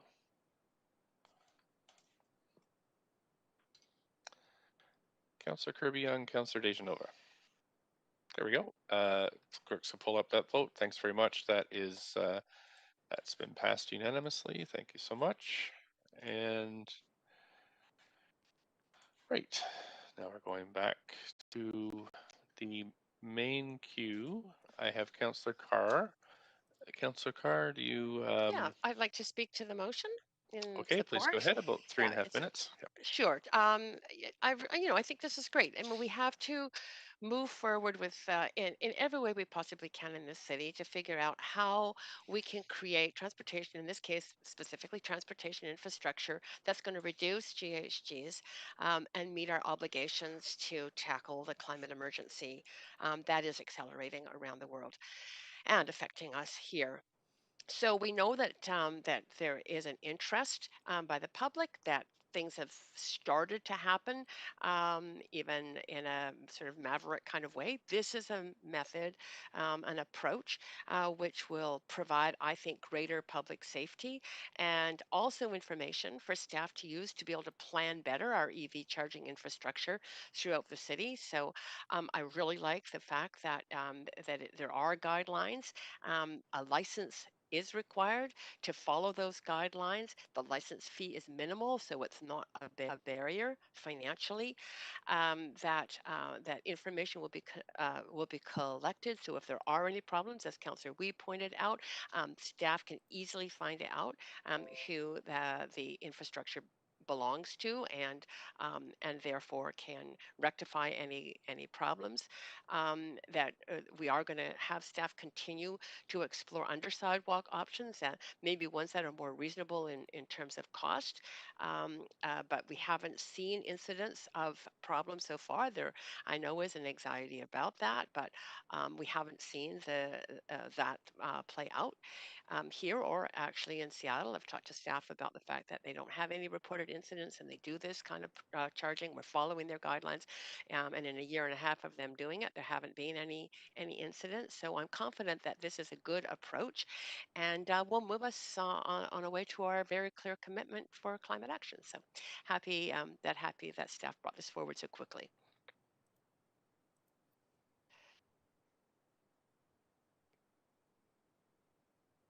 Mr. Mayor, you might be on mute. I'm sorry. Councillor Boyle, up to 5. Thanks, and I will echo what Councillor Carr just said so well, and just add appreciation for this pretty simple midterm solution in a larger challenge that we're facing. And say that that I think it's important that this passes now while we continue to look at other options, while we will continue to tweak the program. In my East Vancouver neighborhood, there are a number of folks already setting up their own systems to charge their vehicles on the street, and some of them are much safer than others. And I think having some clarity about the expectations, particularly in terms of visibility, in terms of accessibility, in terms of electrical safety, is important, and not doing so and not seeing this pass today would put us in a worse situation. So I don't think, nobody is suggesting that this is some silver bullet solution for any of our challenges, but it is an important and sensible next step in terms of one of the challenges that we hear regularly from residents across the city, and particularly from homeowners and renters in single dwelling and low density neighborhoods. This is a challenge folks are facing. It's a barrier to moving from gas cars to electric cars. And so I hope that we support and pass this simple piece today and continue the rest of the work, rather than leaving it in the sort of, as Councillor Carr said, maverick situation that we're in, which is, I think, a worse scenario for everyone. Thank you. Thanks. Councillor Swanson, up to 5 minutes. Yes, thank you. I have a point of information to staff. Okay. Can we be assured that if there are problems with this in terms of people with disabilities or visual or otherwise, that you'll tell us about it and we can go to plan B? Okay, thanks. Over to staff. Thanks, Mayor Stewart, and maybe I'll ask Ian to comment on this as well. I mean, certainly that is something that we're going to be monitoring very closely and would be taking action to address without coming back to council. I mean, we can certainly keep council updated on that, but we wouldn't be waiting for council to direction to act on those type of problems. Okay, thanks. I just want to make sure that we don't use one form of climate work, which is electric vehicles, to conflict with another form, which is promoting walking and rolling. But yeah, and I think licensing is good. So I think we need to give this a try. I'll vote for it. Thanks so much. Councillor Kirby-Young, just have 3 minutes. Yeah, thank you. So my closing comments are I will support the report. What I like about it, and I think it's actually standing out in my mind as a bit of a happy anomaly, is that it's a simple, um, kind of adept and nimble solution to an interim challenge and a problem. I think as technology improves with electric batteries and as the infrastructure for charging grows in terms of commercial areas, and as new buildings come up that are required to have charging, and you see more charging stations in workplaces and community centers and so on. So I recognize that this is a moment in time, and I appreciate the fact it's a nimble solution. It's refreshing to have a report that says it's not going to require additional staff. It's not necessarily going to take a lot of processing time, but it will take some. And I do think that we're missing a golden opportunity here to cut some red tape. We hear from residents of the city all the time about the amount of processes that we have, and it will take some staff time. But it also is additional things for the City of Vancouver residents to do who are feeling pretty beleaguered right now with the amount of civic requirements that they have to adhere to. So I would have liked to have seen us take the Seattle approach, especially hearing that they had taken that soft approach and they had not had issues. And I think that that would have been, and honestly, a great signal from this council to sort of say that, we don't feel the need to put in to that red tape when we don't have to do so. So I think it's sort of important to note that. And it's not about the fee. It's really about trying to not put processes in place that are not necessary. It is happening anyway. I think that what's going to be most important is going to be the guidelines and the public education around that piece. And to the people that have sort of said, because there's been quite a discussion point in the public around this notion of having cords lying across sidewalks, et cetera. The safety aspects are obviously incredibly important. The engagement of the Person with Disabilities Committee is incredibly important. But this is designed, I think, to address some of those safety issues as well as support sort of our green goals. So, what I would say to those people is that it's not the be all and the end all. It doesn't mean that we're not going to continue to invest in public infrastructure. And it doesn't mean that other solutions aren't there. It's just part of a mix of approaches. And it is a low cost implementation, and that's a good thing. So for that reason, I will support it. Thank you. Thanks so much. Councillor Dominato, up to 5. Thanks, Mayor. I have a point of information through you to staff. Sure.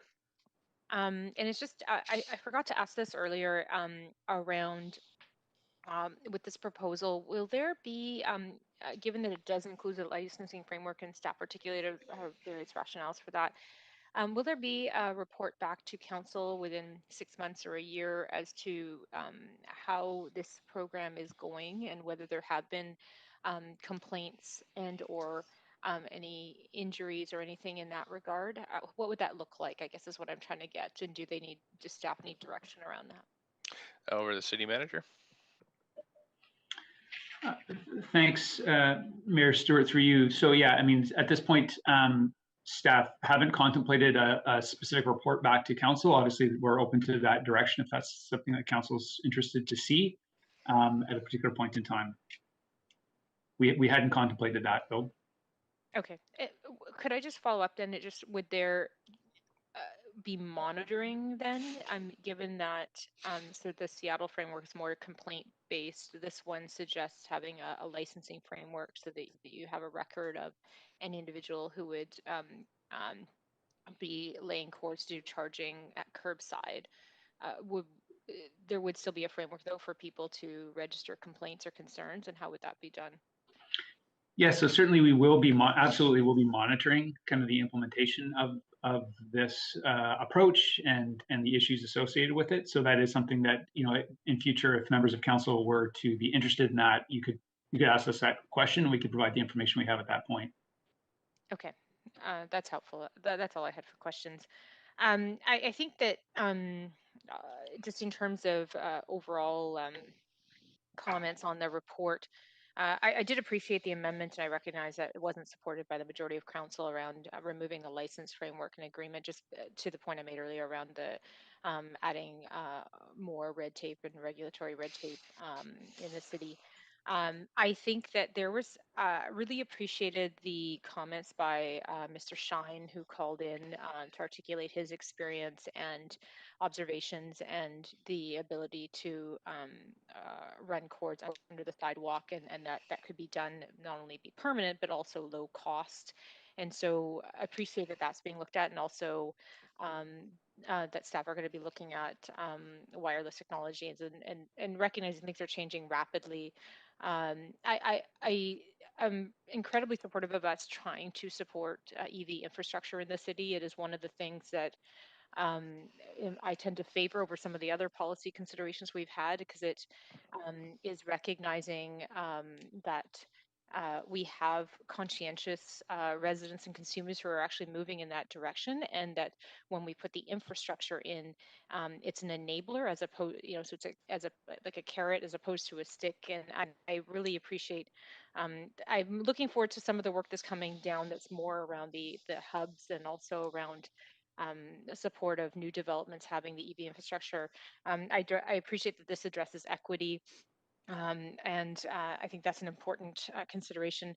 And also, I think recognizing that that EV uptake in our city has gone up 700% over the past 5 years. That's significant, and that's without all of the policy pieces that were, approved in the fall or coming forward. Is the public recognizes the importance of making that shift from fossil fuels to EVs, and as prices come down, that will change. But also the infrastructure makes a difference as well, and having that. And I know there's going to be more coming forward over the next number of months. So I will support the report, but do look forward to some of the other considerations. We're seeing those come forward as well, and other options. Thanks a lot. Thank you. Councillor Dejanova, to 5. Thanks very much. I do have some concerns. I've already stated why I'm supportive of this, and I'm really actually very excited about the fact that staff are looking into new technologies as they come online. I didn't feel that needed to be emphasized anymore, and I also would hope that there would be opportunities, to possibly, as the city has in the past, partner with any companies that wanted to provide sponsorship that could cut costs and make this more affordable and accessible for everyone. As we heard, some concern from speakers that it might not be accessible to everyone. That being said, I do have some really big concerns about the Persons with Disabilities Advisory Committee not being contacted. My grandfather was blind from the age of 6. He had a guide dog. He got that guide dog when I was 7 or 8, and that meant he had a grandchild at that time. I share this because I understand that even if we have the best technology to try and put covers over cords for people who do have issues with their sight or are seen impaired, that there could be some real ramifications. So I appreciate that staff will be going to the Disabilities Advisory Committee for consultation after this, but I just wanted to be very clear in my comments that if they find that this can't move forward in this way, I would attempt to bring this vote back for reconsideration based on their comments and feedback. That being said, other than that, I am completely supportive of staff moving forward. I know that technologies are evolving, and we've already seen a decrease in price as we see the technology get better with electric vehicles. That being said, although they are greener, they're not 100% completely green. We have to think about, the impact and carbon footprint that each of those batteries also and all of the materials that come with them. Also, have to be considered in how we look at, doing our part for climate change here.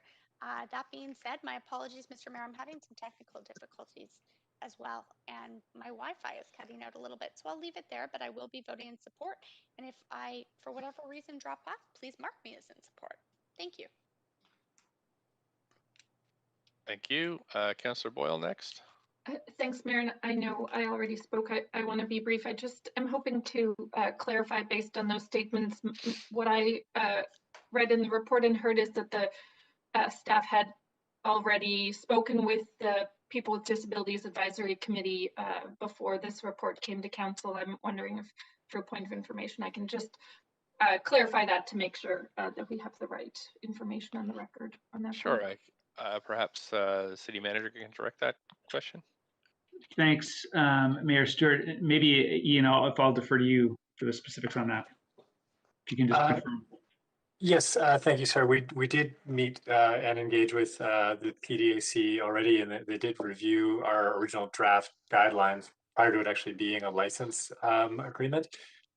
Their concerns that they raised we have listed in the report, and we think are largely addressed. So the difference is they didn't actually vote on this. That's why we don't have a tacit endorsement or non-endorsement in this case. Okay, appreciate that. Just wanted to clarify, and of course, I'm happy to see that engagement continue as the program continues. Just wanted to make sure that it was clear that it had come to them as well. Thanks. Oh, absolutely. We will continue to engage with them as well. Okay, thank you. Councillor Dejanova, you have 2 minutes left. Thanks. Mr. Mayor, I was hoping that you would allow me to ask a point of information. However, it's not to staff, it's actually to liaison of the committee. And I know that you've allowed others to do it before, and I've actually answered, but it is to Councillor Weeb in his role as liaison to the Persons with Disabilities Advisory Committee. I know we sat together on that committee before, and I've been a liaison in the past. So, Councillor Weeb, could I ask you a question about the Persons with Disabilities Advisory Committee? Yeah, go ahead. Okay, thanks. Understand if you can't answer. I had heard you mention in your questions or comments that you had received an email from the chair of that committee that did have some concerns. Is that correct, or did I mishear that? I had a letter this morning from the chair of the committee, and they said that they were involved, but it wasn't a fully clerked meeting. Obviously, COVID made it difficult, but they did give input to staff. They did give input to staff, and can I ask if they felt that their input was fully incorporated? Yeah, I still haven't gone back on a second comment from them on how they felt on the full impact, and I think that that's something that maybe we look at in the future when we have reports like this come. It would be great to have a member from those committees to speak to us directly for us to ask those questions. I agree. I really appreciate that information. And again, for that reason, and I'm sure that you will let us know if the committee has any issues that we need to deal with as well. But appreciate that's where things are at, and that they're communicating with you today about this report. I'm encouraged to hear that staff will continue those conversations with them, but I will be supporting it cautiously for those reasons. Thank you. Councillor Hardwick, up to 5 minutes. Thank you, Mr. Mayor. And through you, as I'm trying to make my decision, I still have a couple more questions of staff. Would it be possible to? Sure, yeah, please do. Okay, well, first of all, as we know, one of the big topics of discussion is the citywide parking permits. And how will charging on the street work if residents will no longer have the rights to park in front of their homes? Thanks, Mayor Stewart. One, I'm not sure if you want to offer any comments with respect to the interdependency with parking. Yeah, in fact, the residential parking permit is actually specifically to limit the curb space for the use of residents only. And so it's possible that visitors could park there too with some variations or options, but in general, the purpose of resident permit parking is to support residents parking close to their home. And what about requiring property owner approval, since this may affect their utilities and insurance? Has that been taken into consideration? Ian, do you want to speak to that? Or? Yes. We do have that is included as part of the license requirements that they have to, have taken all that into consideration. If they're a tenant, for example, we recommend that they have gotten permission from their landlord and so forth. So it is part of the license conditions. But do we expect that there will be an impact on utilities insurance for the property owner if So if they have tenants, for example, that want to avail themselves of this and they get their permit, is it going to affect their utilities and insurance as a byproduct of this?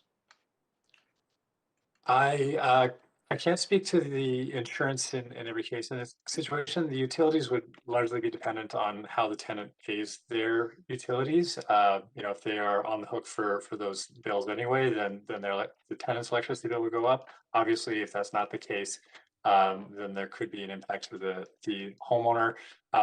Generally, the cost of electric vehicles is fairly low to charge. We're looking at about $1 a day. However, on your question with regards to insurance, I can get back to you on that.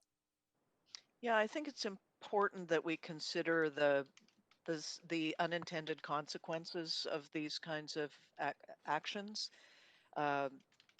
because again, we're so conscious about adding additional cost and expense to people trying to afford to live in our city. So I'd appreciate it if you took those kinds of things into consideration when developing these reports as well. Thank you. Okay, thanks, Council. That's it for debate and decision. So we'll call a vote on this report, this amended report.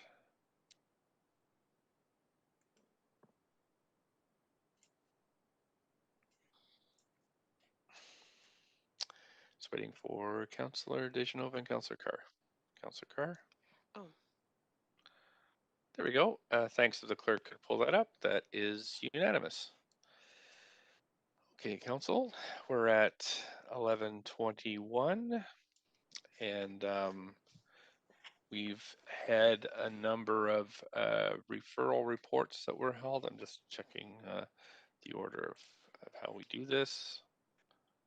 Clerks, do we do the referral reports now? Yes, Mayor Stewart.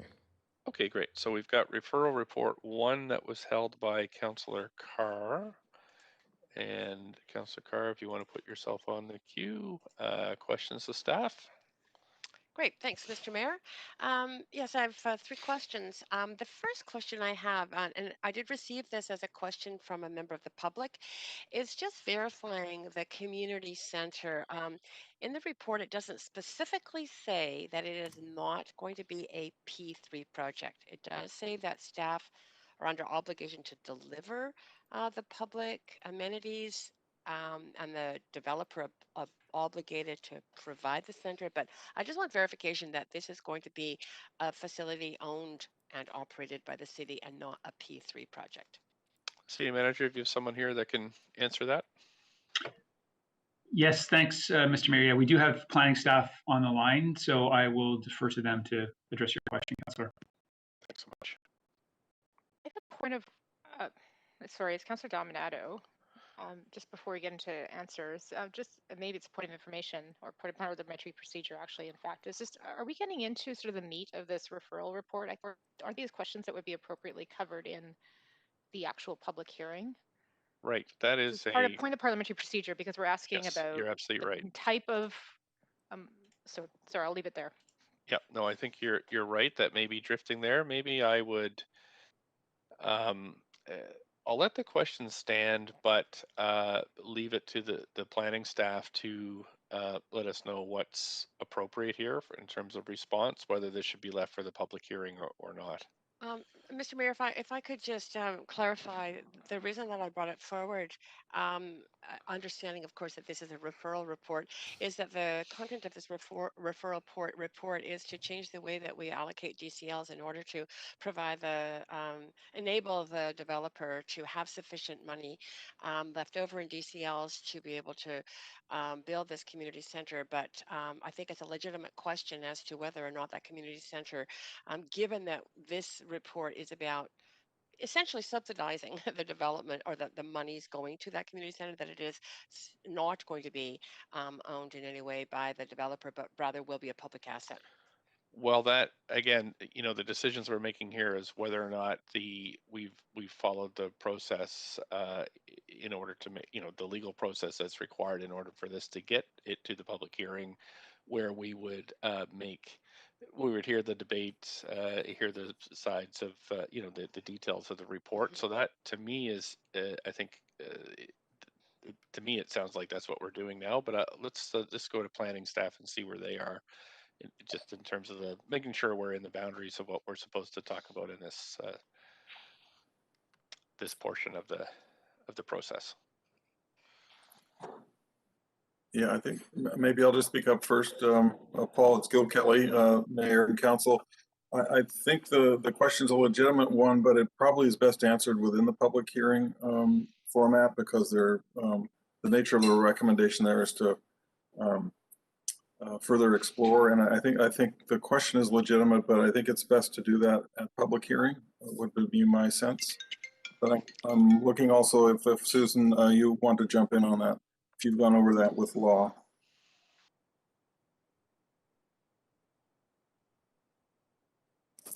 Yes, Mayor and Council, it's Susan Haid, Deputy Director, Long Range Planning. Sorry, we're just getting some. Okay, can you hear me? Okay. Yes, I can. You've got a little bit of an echo, but I think we can make it through it. Yeah, apologies. So the report before you is to recommendations to refer to public hearing for consideration of the bylaws for the ODP amendment for East Fraser lands, as noted. We would like to highlight that recommendations A through C are part of the bylaw and may not be discussed or debated by council in terms of the merits of those at referral and are subject to public hearing. Recommendation D, which staff is recommending direction from council, which will require further report back regarding the proposed approach on removal of the DCL. So just to really clarify that staff will be reporting back on that. It would be subject of a future referral to council with Area 1 rezoning, and council may make that decision at that time. So I hope that's helpful. Councillor Carr, are you good there? That's fine.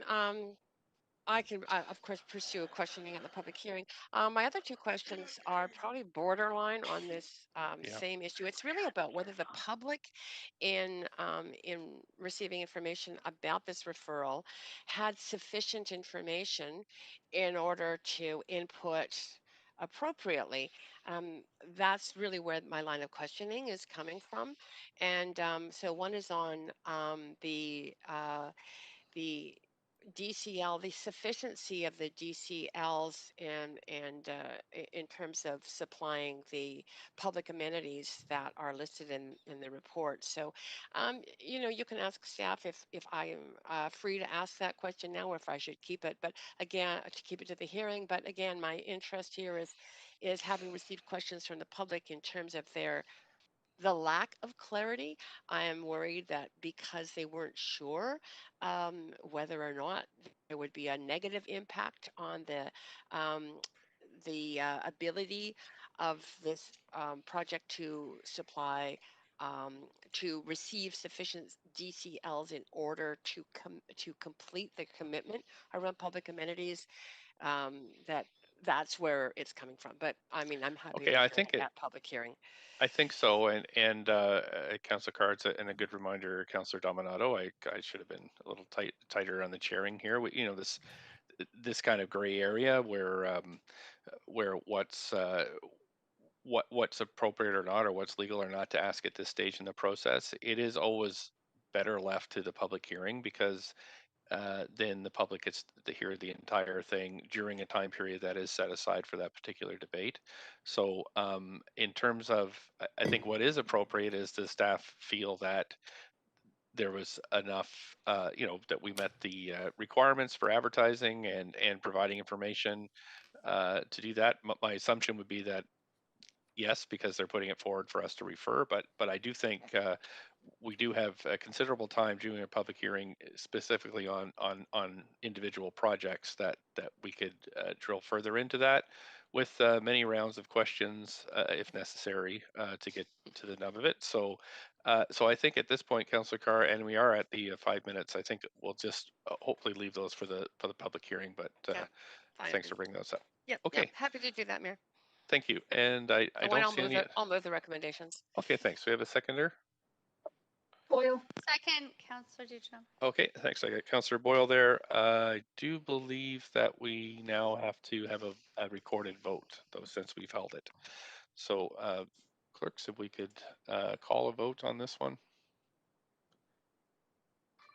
Oh, yes. Any debate on this? I'll move this over to the debate queue. I don't see anybody on the queue for debate, so we'll trigger the vote.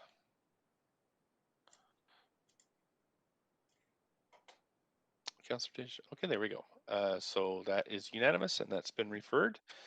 Thank you. We're on to referral report number 2. And I believe that was held by Councillor Kirby-Young. And I'm just going to the, sorry, I'm going to go to the question queue. Councillor Kirby-Young, I was just on the wrong queue. Clear these. Okay, so go ahead, up to 5 minutes, questions to staff. Yeah, just looking for a quick point of procedure for guidance on this, Mr. Mayor. Okay. If I pulled this because I intend to vote against it, but just pursuant to your earlier comment, should we be refraining from advising why we're voting against it, or do we have latitude to speak to that? I think you do have, once it's moved, so this is the question stage. If it's moved and seconded, of course, we do have a debate section where you can state your opinion as to why you'd move it or not. If you drift into, I don't like the content of it, I think that as long as we're not asking questions to staff and those types of things, I think you're allowed to say whatever you like. Although, it'd be best to stay within the, is it proper to refer it at this moment or not constraint. So I'll leave that to your judgment. Okay. But do you have any questions on this one? No, and just to confirm then, we have moved it. Do I need to formally move You it? do, So you it's do on the need to floor? formally move it, yes, since it's held. So, Okay, thank you. And so now we're on the main queue. If you wish to speak to it, can I Councillor comment Kirby. on it now? Yes, go right ahead, up to 5. Perfect, thank you. So I will be voting against referring this to public hearing, and I will be doing so on the basis that I think this stemmed from sort of an amendment on the fly, just kind of reminding everybody in terms of the past process from council in the context of a report that we had received from staff around rental housing. And from a policy perspective, rental housing has been a real priority. I think I can say for the majority of this council, given the nature of the report, which I think really speaks to how this would impede our policy and goals around delivering new rental housing and the significant unintended consequences of dampening the equity in rental housing stock that is aging and potentially, quite honestly, depressing the rental market when we have a very low vacancy rate. And the fact, and I'm trying to stick on facts here, that the report states quite clearly that we have not had a net loss of units in the C2 zones. I am seeing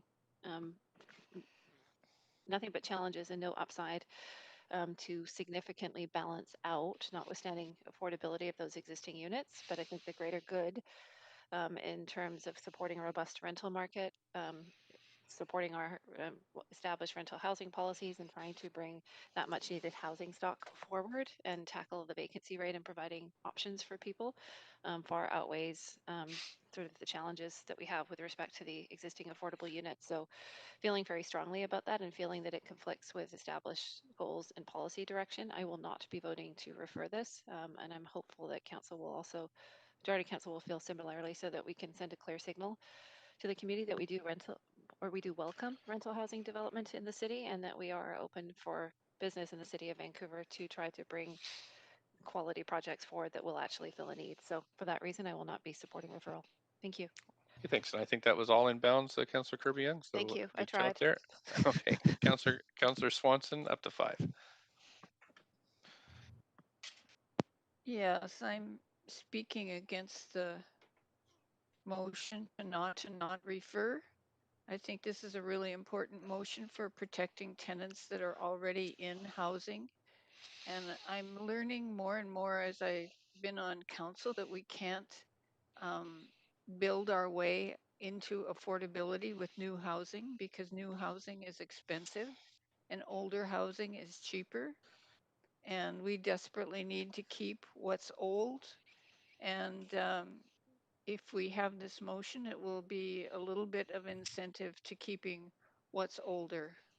So I'm hoping it can move ahead to public hearing.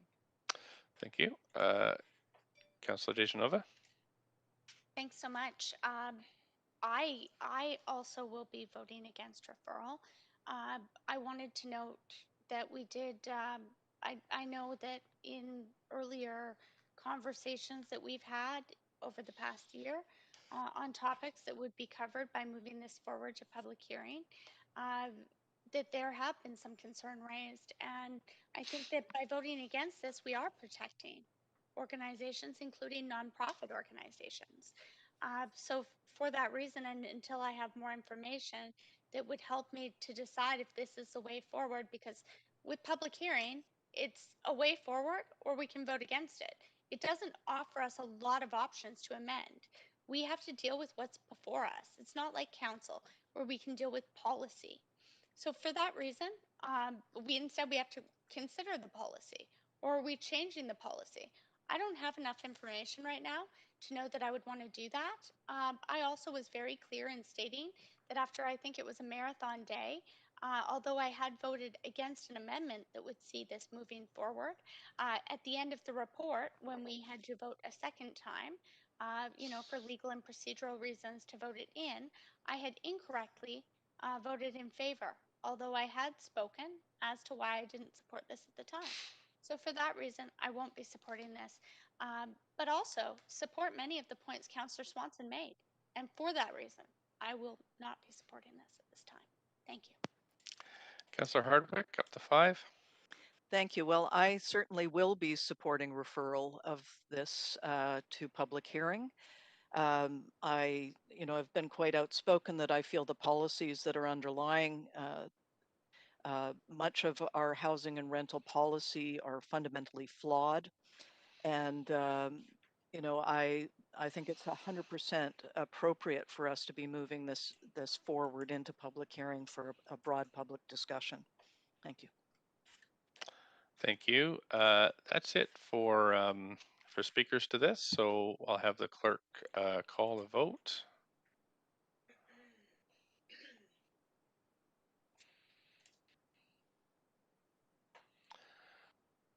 And that passes with Councillors Kirby-Young, Dominato, Fry, and Dejanova in opposition. Okay, so now we're moving to report number 6 that was held by Councillor Kirby-Young as well.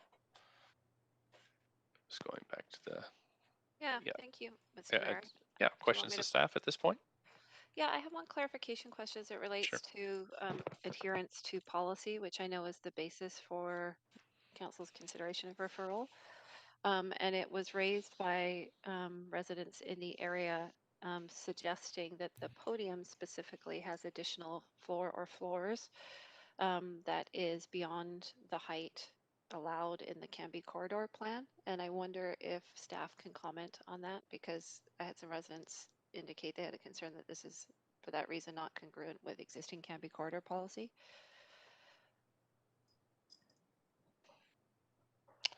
Over to staff. Is there somebody there that can help us with this I one? think Mayor Teresa O'Donnell's on the line here. So Teresa, can you join on this one?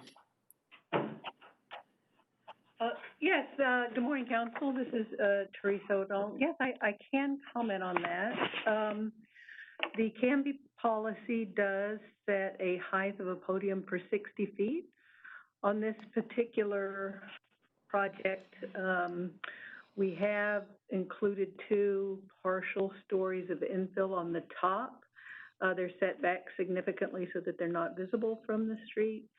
We did this to provide the ability to include a double height for the artist studios and the artist spaces that are expected in the plan. And from a built form perspective, we think it generally meets the goal of 60 feet since the street wall isn't really impacted by the partial stories. That is set out in your case report, and we can certainly bring that out and make that a significant part of our presentation if the council wishes to refer this to public hearing. Thanks, Ms. O'Donnell. So follow-up question on that, if I can. So you said it's a maximum 60 feet allowed now, and you have the additional 2 stories with setback. Do you know what the total height would be then with these 2 additional stories? Yes, ma'am. Let me just go through my report really. Okay. No, I think I can find that really quickly. That's 60. And maybe I can ask another question if you can listen in parallel while you're looking that up. Sure. Was there any alternatives considered to adhere to the height and potentially locate the artist studio amenity within one of the other structures, the hotel or the strata? Just wondering if we're kind of drifting into content. I thought the first one, perhaps the plan was okay, but I'm wondering now if that should be better left for public hearing. Okay. That's certainly a question we can prepare for and explore during our presentation for public hearing, ma'am. Okay. Do we have a height yet, total? No, we're quickly scanning the report, but we'll have to go to the bylaw. Would it be agreeable if we just send council a updated memo on this? Or we'd have to attach it as a yellow memo, I guess, in the public hearing if it's referred. It's probably about 75 feet, but I don't have because it's 2 stories, I don't have an accurate number for you right now. I apologize for that. Okay, I'll leave it there. Thank you. Okay. Okay, thanks, Councillor Carr. Just on the referral, again, let's try to stay away from the details as much as we can. Yep, Go ahead. pull me back. I know it's hard. Yeah.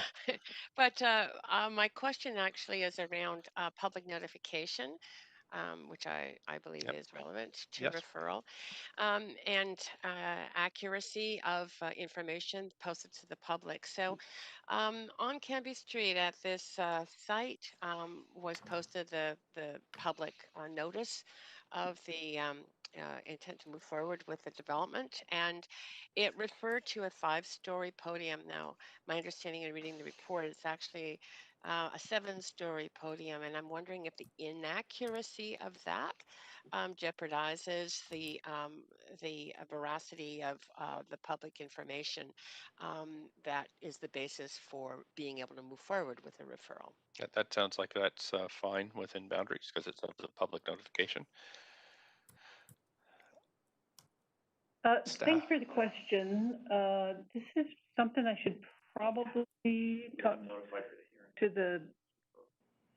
Okay, Michael Naylor is just informing that we haven't notified for the hearing yet. We just notified for the referral. We can certainly clarify that in the notification for the public hearing if council does choose to go forward.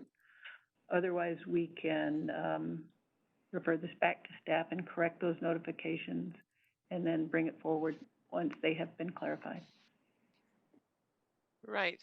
So perhaps you can explain to me, and for the public record, at what point is information presented to the public in the application phase, and whether or not it's accurately presented, an issue on whether or not, as an information presented to the public, whether or not that's an issue in terms of the ability of council to refer to public hearing? I understand projects do change and there is different information that goes forward, but I'm just asking the question around how, do the degree of accuracy, at what point is information that then is maybe accurate at some point in the development project, but then it has been changed prior to referral. At what point is that an issue for our legal ability to refer? Thank you, Councilwoman. That's a great question. As we receive these materials from the applicant, from the initial application, when they first submit their application, we within the first month put up all the materials on our website. We try to keep those current on the Shape Your City website. They continue to change and evolve. But of course, once the report is referred and the bylaw is written, then the website is updated and all the materials will be accurately reflected and the notice of public hearing will reflect all the accurate details at that time. Does that answer your question? It does. Well, it answers the question around the process that you use and at what point the public is provided with the sort of accurate information about the project. You know, I'm fine at this point to let it go. I just think we need to think clearly about whether or not or how we convey information that I understand is changing around development applications. Um, at what point the public must have the sort of accurate information around that project, if it's pre-referral or if it can be right up to the time of a public hearing. Yes, ma'am, that's an excellent point, and I'll try to sharpen our response for you before we get to public hearing. That's great. That would be great. And staff is making me aware that these additional stories were illustrated at the public open house, so it has been part of the material. Okay, that's good information to have too. Thank you, Mr. Donald. Appreciate that. Councillor Hardwick, up to 5. Yes, thank you. This is, again, an example of where an application does not meet the policy. The podium here, has already been stated, is 2 stories taller than permitted. This is the question section. I understand. So I'm just setting up the question, sir. Okay, sure, no problem. So my question to staff is, given that this is not in alignment with the policy, this to me goes against cities' in trustworthiness and integrity from the standpoint of the residents and people in the city. So how do we justify continuing to put forward proposals? This one, we'll deal with this one in particular, when it very specifically does, the height exceeds what the city policy allows. I guess the short answer is that policy is something that council can adjust through the public hearing process. And so staff would think these are worth considering and falling within the guidelines of you know, the rezoning process as outlined in the charter. Again, it begs the question of why have policies if we're not going to adhere to them, but if that's the answer I'm getting, then I won't be supporting this referral. Okay. Thanks so much. So I think that's it for, so can I have somebody move this referral? Anybody? Yep. It's Councillor Carr. I'll move the referral. Thanks very much. You have a seconder?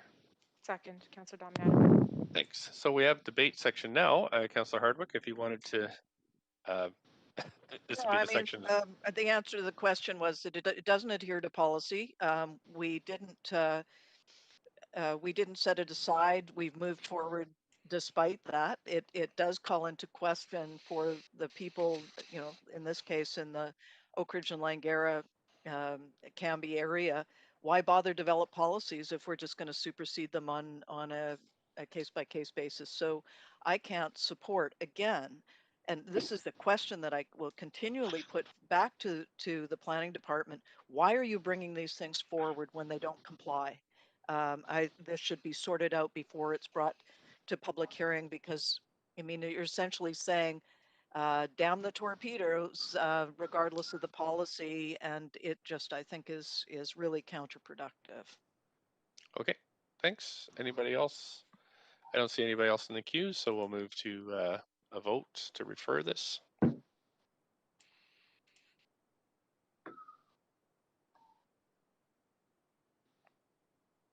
Councillor Boyle. Thanks, and that has passed with Councillor Hardwick in opposition. Okay, I'm just conferring with the clerk, and we do have one more item that's been held. That's referral report number 8. It looks like there's a bunch of amendments, including one I proposed, that have been put forward. So, council, I'm suggesting that we just recess now. We're not going to get through this in 9 minutes, so we just recess now for lunch. Come back into go in camera from 1 till 3, and then finish this off when we return at 3, as well as deal with other business. Move to recess at 3, Councillor DeGenova. Okay, move to recess now, and that's fine. If everybody's cool with it, we Yes, can sorry, just. that's what I meant. Move to Second. recess Okay. now, return at 3. Second, Right. Councillor Dominato. Okay, thanks. Everybody okay with that? Aye. Yes. Aye. Okay, great. Aye. Thanks. Okay, then have a good lunch, and we'll see you in camera at 1 o'clock.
We're ready to go. Yes, go ahead, Mayor Stewart. Great. Okay, we're moving to the next item that was held, which was reference report number 8. Just scrolling down here. Right, so reference report number 8 is on Granville Street. Councillor Kirby Young, you held that, so you go ahead. You have up to 5 minutes for questions.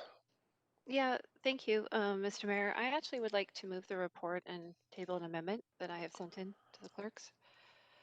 Okay, I don't see anybody else on the queue for questions, and so do I have a seconder for that? Yeah, Fry. Okay, thanks. So there we go. We put you on the. Would you like me to wait until it's on screen or start speaking to it? Sure, I can just wait. The clerks have that amendment? Mayor Stewart, just to confirm, Councillor Kubiang is moving the amendment for C. I'm moving an amendment to C. That is correct. Okay, so the whole thing with the change to C, correct? Yes. But I do intend, and I'll make it clear in my comments, I do intend to sever and vote against the other components, but I'll deal with the amendment first if I can. Okay. Okay, so I'll start your clock running here and go ahead and you can offer your explanation. We do need a second. Sorry, we do need a seconder for this first. Second. I think Councillor Hardwick. Councillor Fry seconded it earlier, I believe. Oh, Mr. Mayor. sorry. Okay, sorry about that. Go ahead, Councillor Kirby Young. Yeah, thank you very much. So this amendment, which is an addition to Clause C, really speaks to the importance of economic and cultural revitalization of the Granville Street and its sort of long storied history as an entertainment destination district, and that being its primary function and sort of purpose. And I think that in the context of COVID-19, we've seen particularly how hard hit our cultural and hospitality businesses are, particularly areas like this that typically rely on generating a lot of people into the area in terms of creating the vibe and the activity and the economic impact. And so I know that the recommendations that staff have were proposing a quick start action for based on a particular opportunity, but not necessarily in terms of looking at, I think, what is the real genesis of the street and what it needs the most right now, which is that economic stimulus and cultural revitalization to bring that area back to sort of its potential vibrancy. There's huge opportunity in this. I also note that in a planning process, we would potentially be years and years away, my estimate up to 2025, 26 before we could entertain any significant projects because if staff report back late 2021, we start a process in 2022, that might take a year or two, brings us 2024 potentially, then applications and so on. We're potentially years away. And I think, given the fact that these businesses are in the street area is really suffering, it's incumbent upon us to sort of look at those economic quick starts and particular projects that might have real merit in terms of building this area and building back its vibrancy and are real sort of city builders. So that's sort of the purpose of the amendment, which is the language in bold there. That basically adds that staff consider any quick start actions initiatives, including development proposals that would support economic stimulus and cultural revitalization for the area. Okay. Thanks for that. I'm just going to go to the queue here and see if anybody else wants to speak to this. Councillor Dejanova. Councillor Dejanova, up to 5 minutes. Thanks, Mayor Stewart. And I've just got my video off as I have some issues going on with my Wi-Fi and I don't want to lose connection. I wanted to support Councillor Kirby Young's amendment, and I think that it was very well put that, that we also need to consider commercial impacts on small businesses, local small businesses. But I want to go beyond that and also say that, we need to look at, beyond vibrance, fun in our city and looking at ways to kind of, uh, support the fact that there's places where people can work. There's also opportunities for play.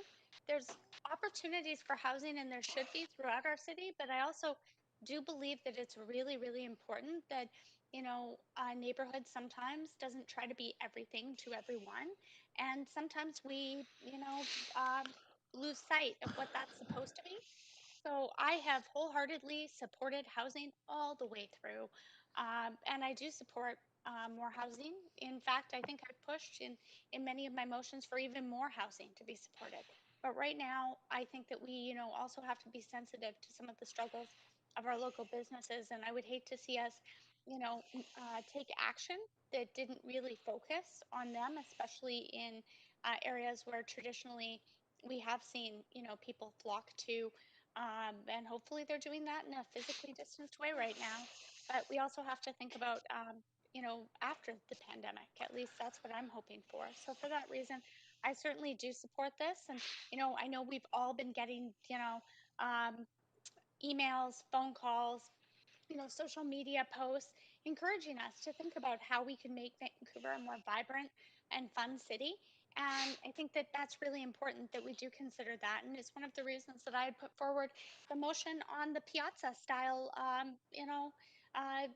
considering sort of piazza style or piazza like areas where there could be a number of uses. But again, that would definitely invite small business, restaurants, entertainment, and vibrance and fun that people want to see in our city. So I think that it is really important that we consider a focus on that. And I'll leave my comments there. And that's not just for the motion, but or the amendment. That's also for the main motion. Thank you. Councillor Dominato. Thanks, Mayor, and I'm also happy to support the amendment by Councillor Kirby-Young. I think it really recognizes the iconic nature of the street, and particularly as we're talking about recovery, the intentional inclusion of economic stimulus and cultural revitalization. This has been a topic for a number of years, and I think to Councillor DeGenova's point, there's a lot of excitement around the opportunities that are possible along this stretch of Granville. And I Sorry, I'm personally just think going it to really stop has you, to be Councillor done. Oh, Dominato. There's just a whole bunch of background noise, so I just okay. make sure folks, councillors and staff mute. Great, thanks. Sorry, go ahead.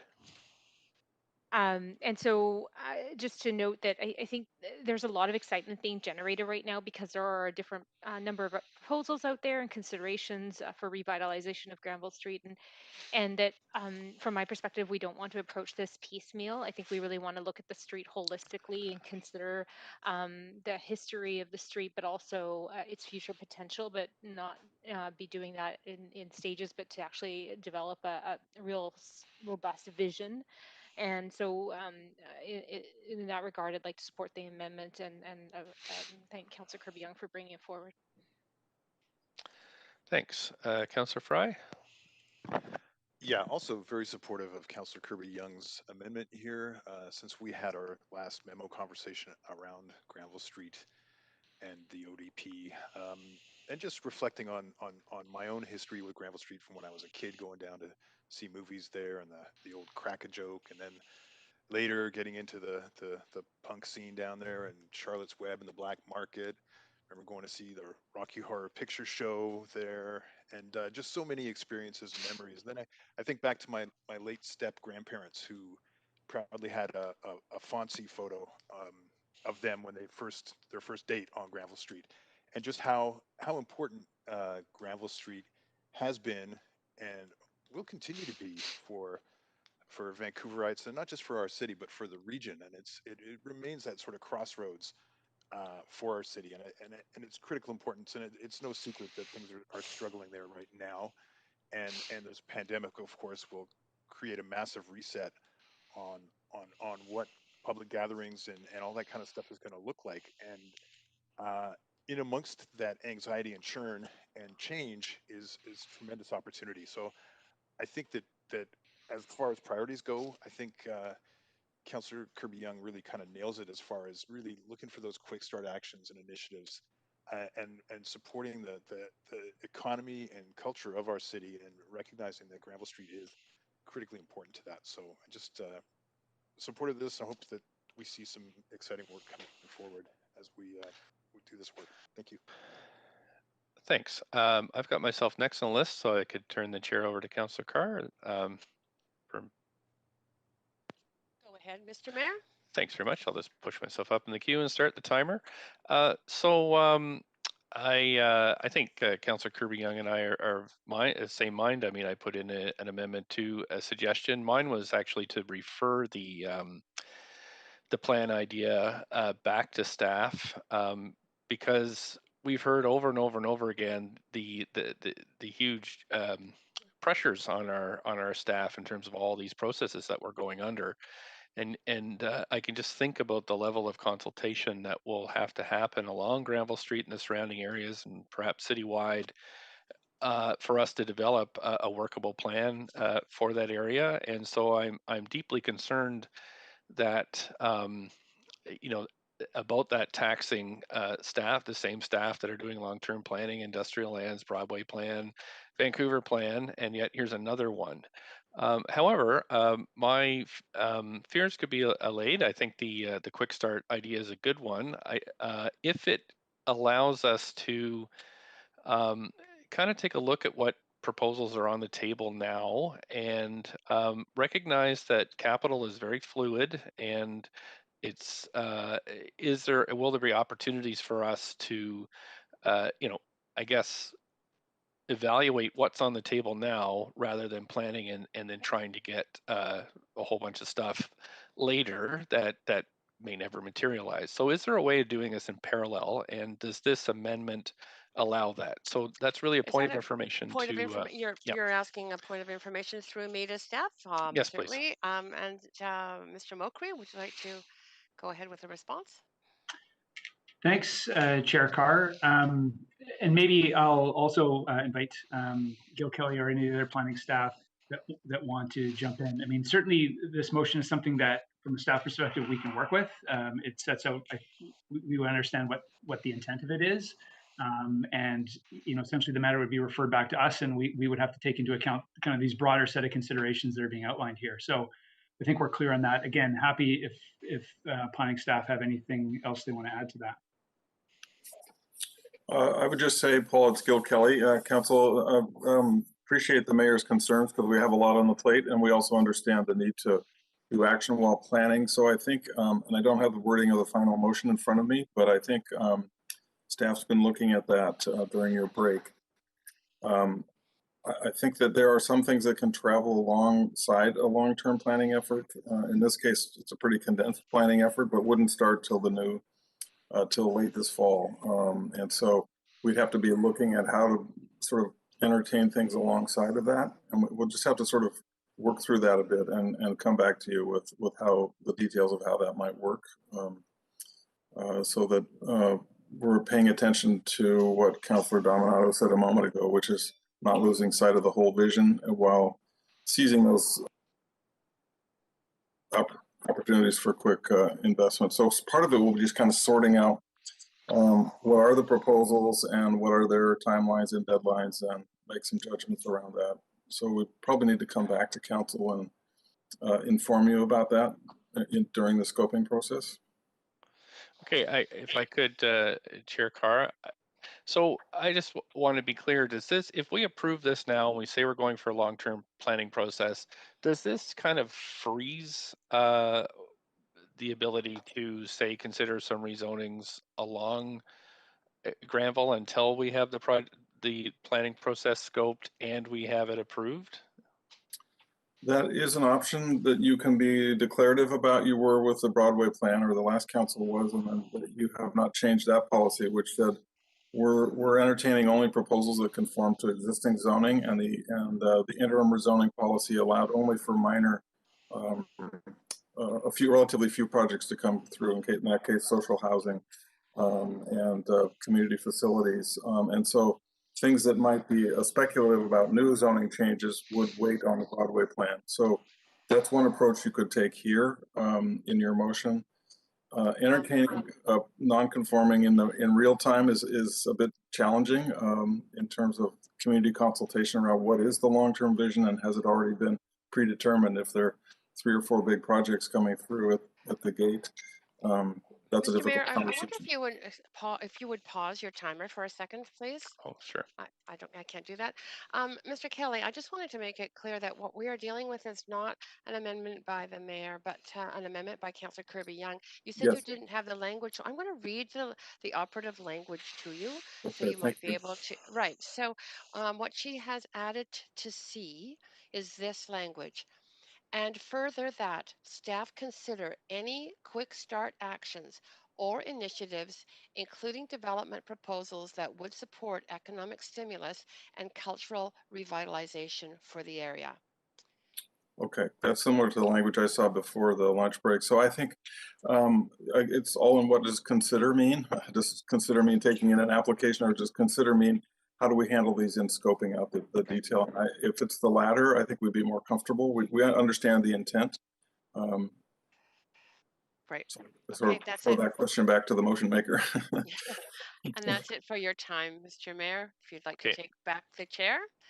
Thanks very much. Okay, Council. So we're at the end of the queue now for debate and decision. So I guess we move to a vote on this amendment.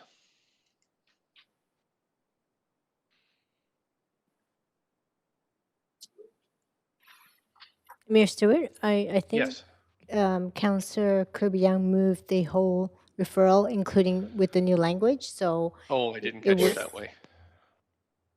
I didn't read it that way, but I moved the report, but then I separately moved the amendment, yes, just to Okay. that's what I clarify. thought. So Okay, great. this would be a vote on the amendment. Okay. Thanks for checking. So if everybody's clear, this is a vote on the amendment.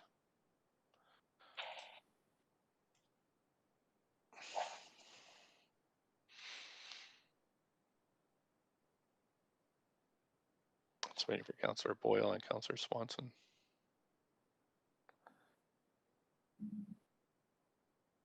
Okay, Council, that has passed with me in opposition. And that's it. So thanks for that. And now we'll go back to the main. Now we're debating the main motion. Anybody else on this one? Okay, so we'll call a vote. I'd like to move to sever, Mr. Mayor. Okay. How would you like to sever? I'd like to sever the respective clauses A, B, C, D. Okay, so you like separate votes on A, B, C, D. Yes, please. Okay, so we'll call a vote on A. I'm sorry, I'm just pulling up the text here so I can see it.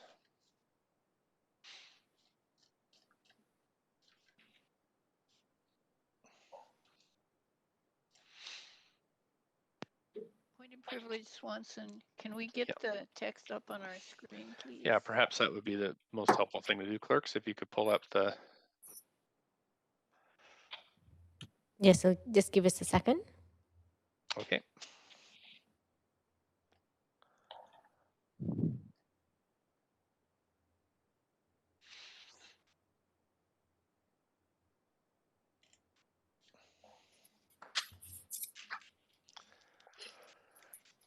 It's coming, Council.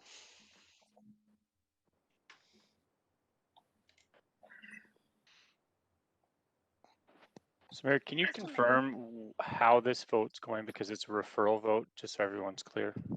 Yeah, it's a referral vote. This is to send these decisions to public hearing.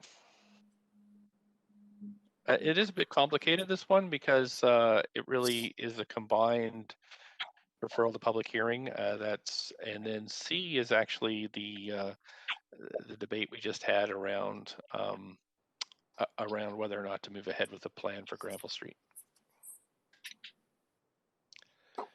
Okay, so we're on A here, Council. It's up on the screen. Yep, go ahead, Mr. Mayor, Councillor I'm Disnell. not able to bring my pylon up right now. It's reloading. Could the clerk email this to us, the amended version we're voting on? My apologies. I've been trying here. Sure. Thank you.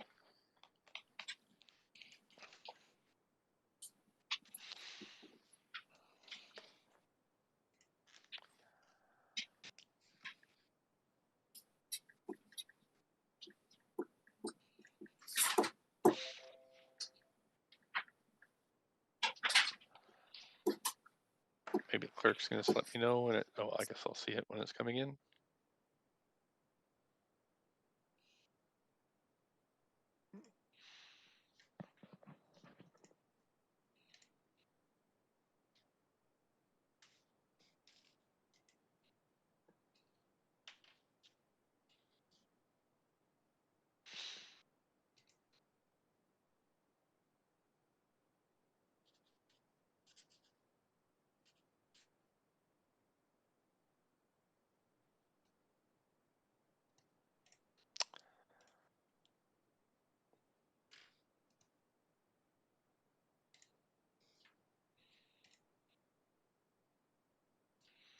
Mayor Stewart, we just sent that. Yeah.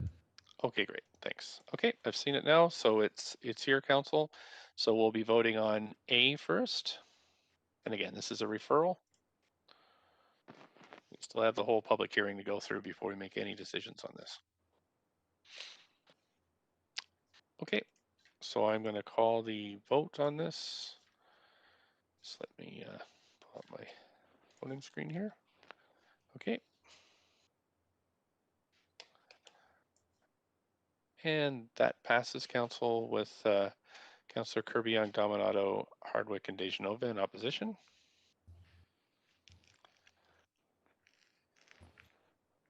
And we're going to B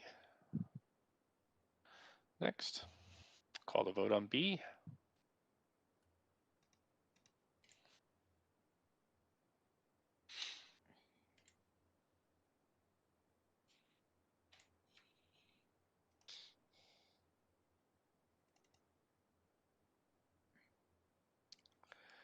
That's passed with Councillor Dominato, Hardwick, and Dejanova in opposition.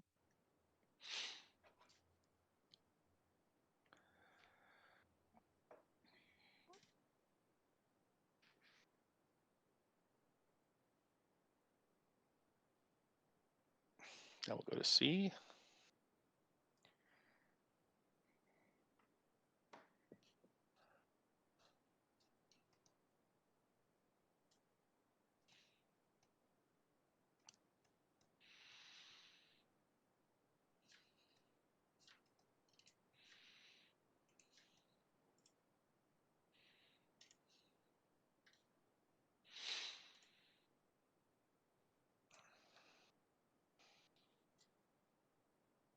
That's passed with just me in opposition. And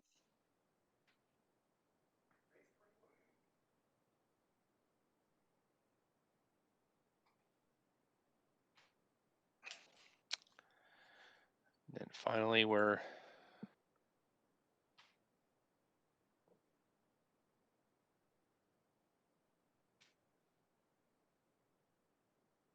going to D.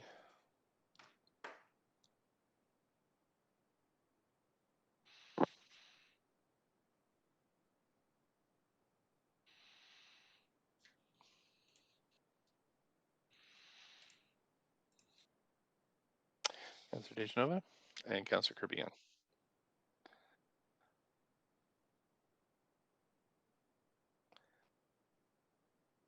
And that has passed with none in opposition. Okay, so that takes us to the end of that item, and we're at 3:41. Okay. Okay. So now we're going to move on to bylaws.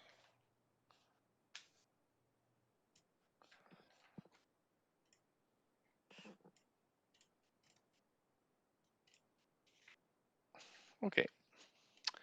So we have 23 bylaws on the agenda. Council members who are not present for the meetings related to public hearing enactment bylaws must confirm that they have reviewed the proceedings of the meeting if they wish to vote on the enactment. Bylaws 2 and 3 are from the public hearing of January 21st. I was absent for the item at the public hearing related to these bylaws, and I have reviewed them. Bylaw 6 is from the public hearing of January 21st. Councilor Dejanova was absent. Councilor Dejanova, have you reviewed and will you be voting? I have and I will.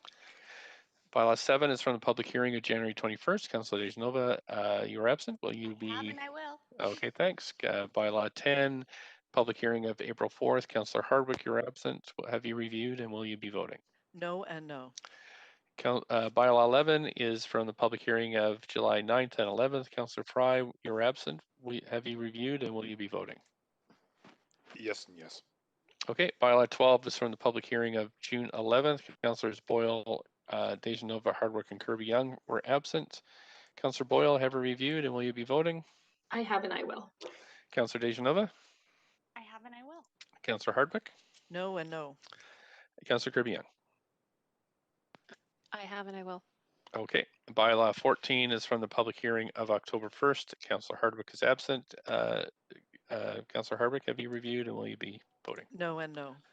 Okay, and bylaw 20 is from the public hearing of November 5th. Councillors Carr and Hardwick are absent from the public hearing. Councillor Carr, have you reviewed? Will you be voting? No and no. Councillor Hardwick? No and no. Okay, does any member wish to hold any of the bylaws for debate, separate vote, or for conflict of interest? I've got Councillor Dominato on the queue. Hi, Mayor. I'm actually on the queue. I was on there a while ago. It was actually to move, and I don't know if I can actually do it. It was to move reconsideration on section B of the last vote because I voted in error. And I think it might have to be somebody who voted in the affirmative, but I'll defer to the clerks on that. Yeah, if you want to just check with the clerks, I think you can do that, but I'm just wondering when you do it. Okay, so I'll just move on I'll to ask the clerks. Okay, Councillor Weeb. Yeah, I was not at the council meeting with the bylaw 1. Okay. And out of abundance of caution, I will not be voting on bylaw 1. Okay, thanks. Councillor Swanson. I'd like to hold 13, just to vote against it. Okay, thank you for the clarification. Councillor Kirby Young. Yeah, I'm also further to Councillor Dominato's point. I'm also in the queue to move reconsideration of B if it needs to be someone in the affirmative. So maybe we Okay, can get clarification from the clerk on that. We're just kind of in the middle of the bylaws, so if you guys want to clarify what that is, we can come back to that. Okay, so so we're holding bylaw number 13. Sorry, I'm just checking here. So we're going to hold bylaw 13 where we'll have a separate vote. So would someone like to move the motion to adopt bylaws 13 so moved, first? Councillor Dejanova. Bylaw 13 first. We have a seconder? Second, Councillor Carr. Thanks. Any discussion? Hearing none, I'll call the vote. All those in favor say yay. Yay. Nay. All those opposed say, we've got a nay, so I'm going to call a vote on bylaw 13. It will be a recorded vote.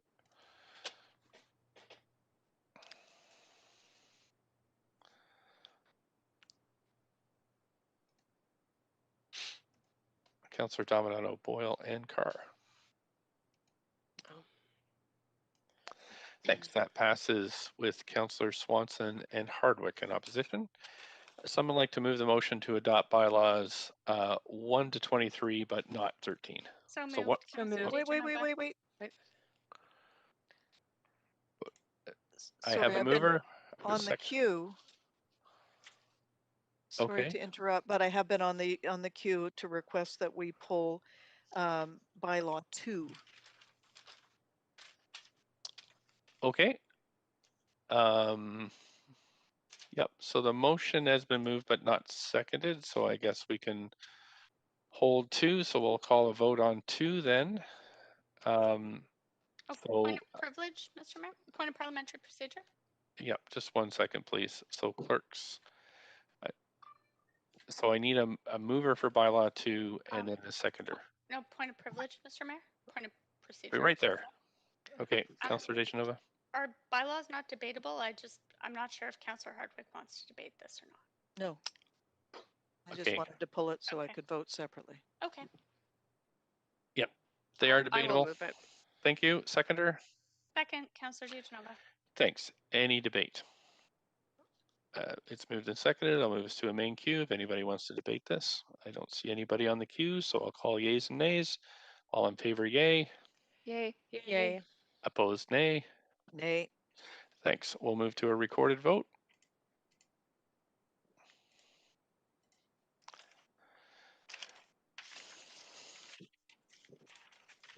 Okay, thanks. That passes with Councillor Hardwick in opposition. Okay, so I need somebody to move a motion to adopt bylaws 1 to 11 and 14 to 23. Councillor Dejanova, seconder. Second, Councillor Dominato. Thanks. Yays and nays. All in favor say yay. Yay. Yay. Opposed say nay. Great. Thanks very much. That the motion carries unanimously, and the list of bylaws. Okay. Point of parliamentary procedure. Go ahead, Councillor. Yeah, I believe that Councillor Dominato voted in the negative on that by my notes, and so if you need a seconder for reconsideration, I will. I voted in the affirmative, and I will second the reconsideration vote. I'm just going to check with the clerks. Somebody who voted in the affirmative has to bring this forward, and I'm not sure if Councillor Kirby-Young did that. I heard Councillor Dominato's voice, but I'm. Oh, I did. It. It's Councillor Dominato. I did bring it up earlier, but it has to be Councillor Kirby-Young. She voted in the affirmative. I did move it. I think Councillor Dominato was seconding. I seconded. Sorry. Okay, I just wanted to double check with the clerk that I can't remember how the votes went, so I just want to make sure that we're following process, and the seconder can be anybody, so we're good to go. And there is the motion on the it's on the screen, and so would anybody like to speak to this? Reconsider. We're voting if we're going to reconsider first. That's the first vote. And I don't see anybody on the queue, so we'll go to the vote. This is the reconsideration vote. Vote yes if you agree to reconsider. Councillor Dejanova? Sorry, I already pushed my button. Guess it didn't register. That's passes unanimous. Thanks. And so now the second vote is on the actual item itself.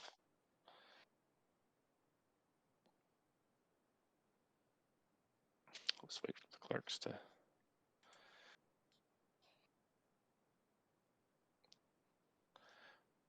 Okay.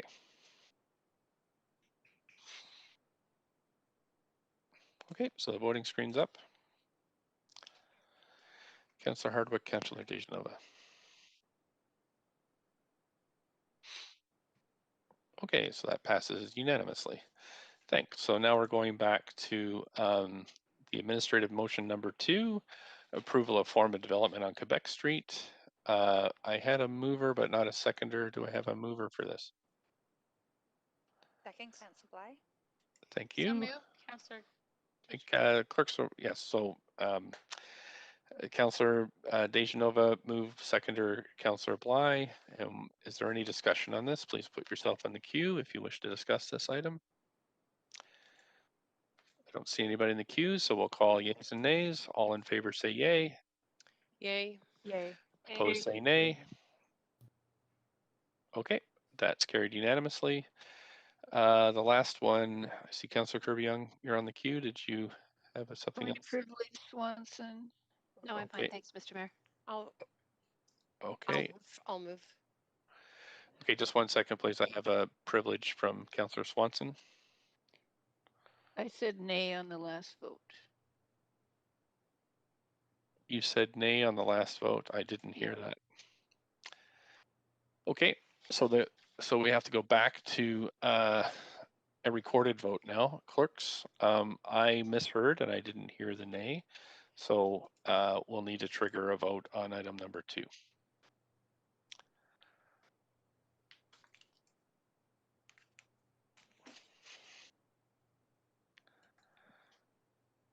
And we hadn't moved item number 3 yet, so that's fine. Okay, and that passes with Councillor Hardwick and Councillor Swanson in opposition.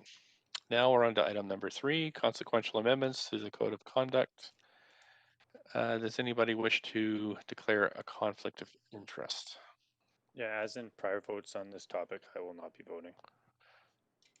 Okay, due to a conflict? I wasn't involved in the prior 2 votes, and because of my current process, yes, I will not be voting on this one. Okay.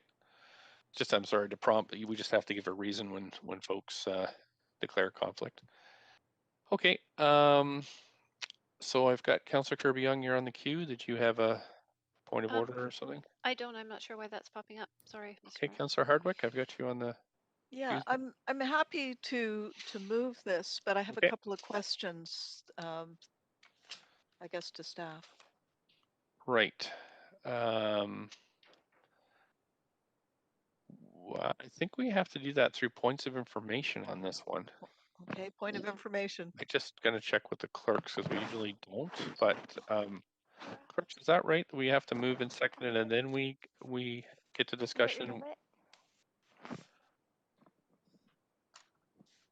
Mr. Stewart, you can have questions first, and then if somebody moves it, then will be a point of Okay. information.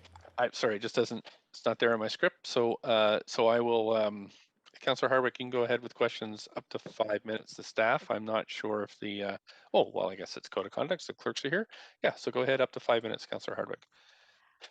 I'd just like to confirm that any complaints against senior appointed staff.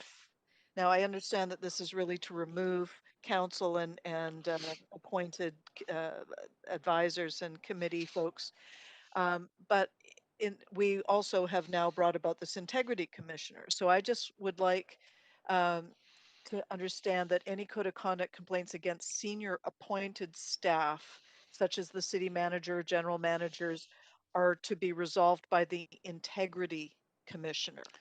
No, I don't think that's true. I think we've severed the two, but perhaps I'll go to the clerk. Mayor Stewart, it's Paul Mocher here. I can answer that. No, yeah, the bylaw that was just enacted pertains to council members and advisory board members only. So the current policy that is in effect, has been in effect, will remain in effect for staff. That is something that we are now reviewing, and we'll come back to council with some recommended updates to that policy later in the year. I'm very interested in the integrity commissioner. So any code of conduct resolution of staff may be appealed by complaint to the integrity commissioner potentially after you complete this review that you're conducting right now. Maybe I don't think we've seen anything on that. That's already. right. That's not. I mean, we don't want to prejudge, and obviously, council can make decisions. That's not typically the role of integrity commissioners. Generally, in these regimes, they generally deal with elected officials. Staff are subject to a different set of rules in terms of employment law. But those are all the issues that we would consider in coming back to council on that. The reason I'm asking about these positions because they are in some ways a hybrid in that they are appointed by council as opposed to through the regular HR staff process. So this is why I'm trying to look at and get some answers on these rules specifically because they are outliers and non-conforming, I suppose, to the regular systems. Okay. Have I got it there? Have I got it right, Mr. Acting City Manager? I mean, there's a distinction there. Again, typically, to my understanding, integrity commissioners don't deal with staff. In many public service kind of contexts, there are staff who are appointed by either the legislature or cabinet or in this case by council. But yes, that we would look at the whole range of kind of possible options for that. And obviously, at the end of the day, council levy have to satisfy that whatever that process is, that it's sufficiently, there's sufficient accountability in it. So we understand for sure. Yeah, there's really only a handful of people that this would even apply to, and I just wanted to ensure that it was covered in the review. Thank you. Okay, thanks. Thanks. Okay, that's it for, I don't see anybody else in the queue for questions, so can we have a mover for this motion? So moved, Councillor Carr. Thank you. Seconder? Second, Councillor DeGenova.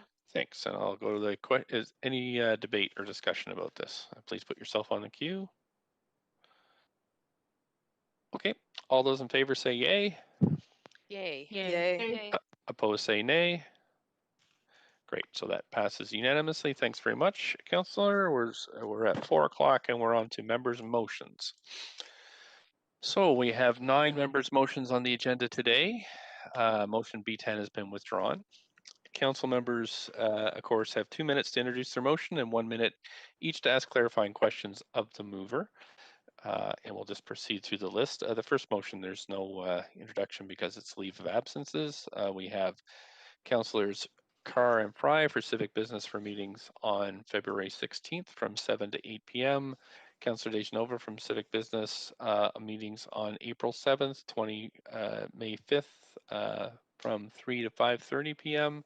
Councillor Bly for civic business for meetings on March 9th from 11 to 2:30 p.m. March 10th from 2:30 to 4 p.m. And Councillor Weeb, I thought you had an email for Mayor we wanted Stewart, to add to this list. Yes. that will be brought up under new business. Under new business. Okay, thanks very much. Someone like to move this motion, please? So moved. Thank you. Seconder? Okay, Councillor Dejanova, thanks. All in favor, yay. Yay. Yay. Yay. Opposed, nay. Okay, that's passed. Thanks, Council. We're on now to the change to March business license hearing panel. That's motion 2. And the motion is as follows, that Councillor Hardwick replace Councillor Weeb as chair of the business license hearing to be held March 2nd. We'd have somebody move this motion. So moved. Seconder? Second. Thanks. All in favor, yay. Yay. Yay. Yay. Opposed, nay. Thanks, that motion passed. Okay, next one is the motion, and Council, all of these motions have speakers. So, you know, the suggestion would be that all of them be moved to tomorrow to hear from speakers. So just so you know, there won't be any motions we'll be debating today. So motion 3 is protecting tenants from real estate investment trusts. And it's moved by Councillor Swanson. So you have up to 2 minutes, Councillor Swanson, to introduce this. Okay, so what are real estate investment trusts? So this motion is to protect tenants from real estate investment trusts and other types of investors. But the thing with real estate investment trusts is they're companies that bring investors together. They could be individuals, pension funds, other investors, and they bring them together to pool their money so that they can own and profit from real estate. And unlike typical apartment ownership arrangements with REITs, the customer is the investor and not the tenant. And the biggest problem with this is that the business model for REITs is to get rid of current tenants so that they can raise rents. And that means that we lose affordability when new rental buildings are purchased.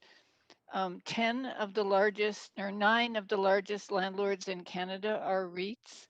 In Ontario, REITs own 10% of the apartment buildings. Here it's only 4%, but it's growing.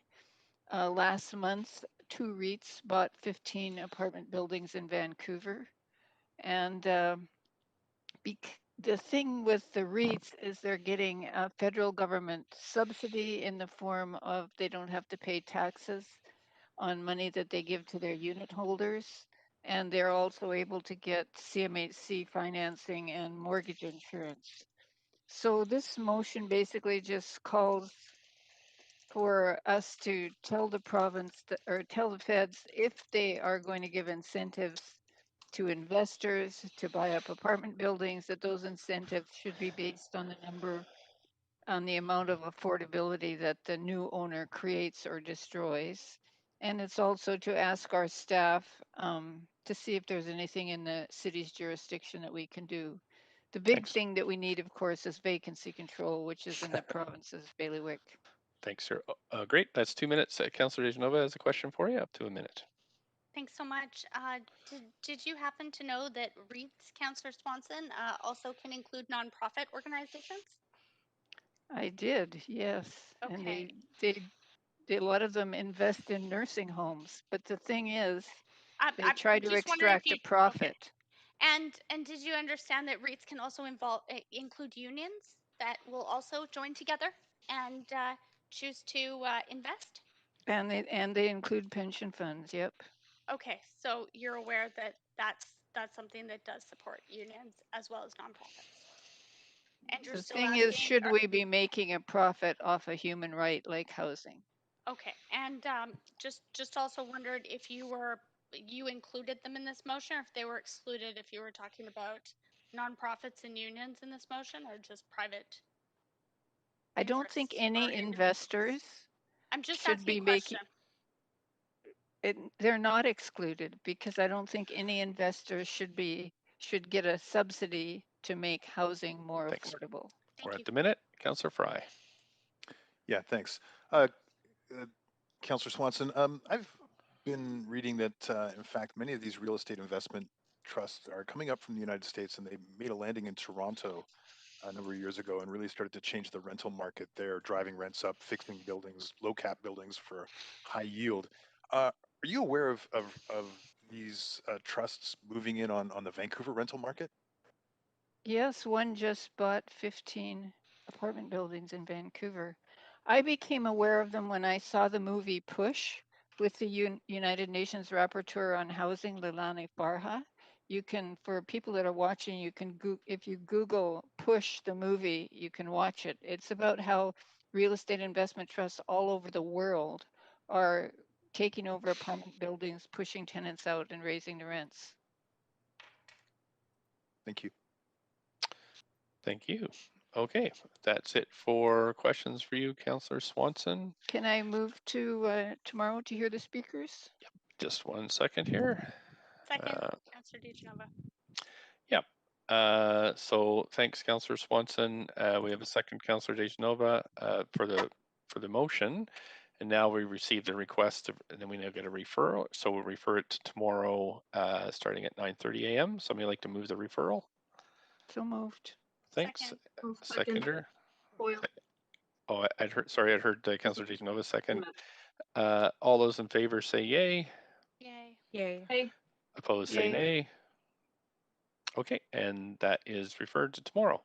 Motion 4 is daylighting building permit wait times, and it's moved by Councillor Kirby-Young, and I will, sorry, I'm just getting the queue lined up here. It's got a tricky mouse. Yeah, my mouse is just not cooperating. Okay, Councillor Kirby-Young, you want to put yourself on the queue, up to 2 minutes. Yep, thank you. Okay. Thank you very much. As the mayor stated, this is titled Daylighting Building Permit Wait Times, and it is a fairly simple motion. As council knows, any construction projects, change of excuse me, land use or occupancy do require a building permit. The motion acknowledges there's been a fair amount of work underway, and which is ongoing in terms of streamlining regulations. But in the meantime, it's become clear in dialogue with just a myriad of small businesses across the city about the need for availability of information in terms of understanding what current wait times would be. On the city website currently, we post what an expected or what a normal processing wait time would be, but not what it's currently sitting at. And so this level of predictability is really important for small business to plan.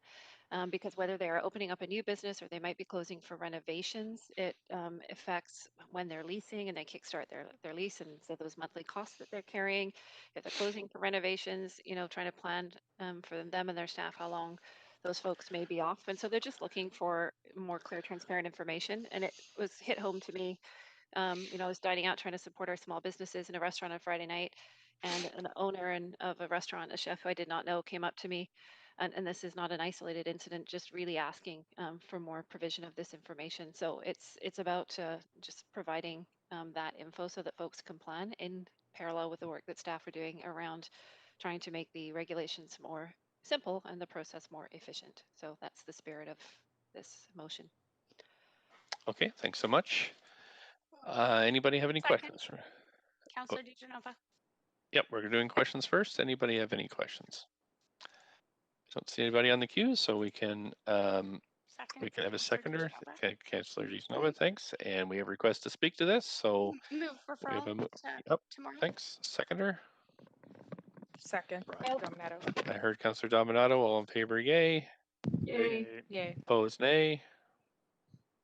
Okay, that's passed. Thanks. It's referred to tomorrow, 9:30.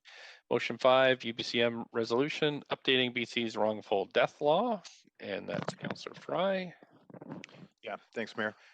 This is an advocacy motion, and I'm seeking council's support to bring this to LMLGA and ultimately bring it to the UBCM, requesting the province update the Family Compensation Act, the wrongful death laws in British Columbia. We are the only province in the entire country that have these antiquated laws. Ours haven't really been substantially updated until the 1800s.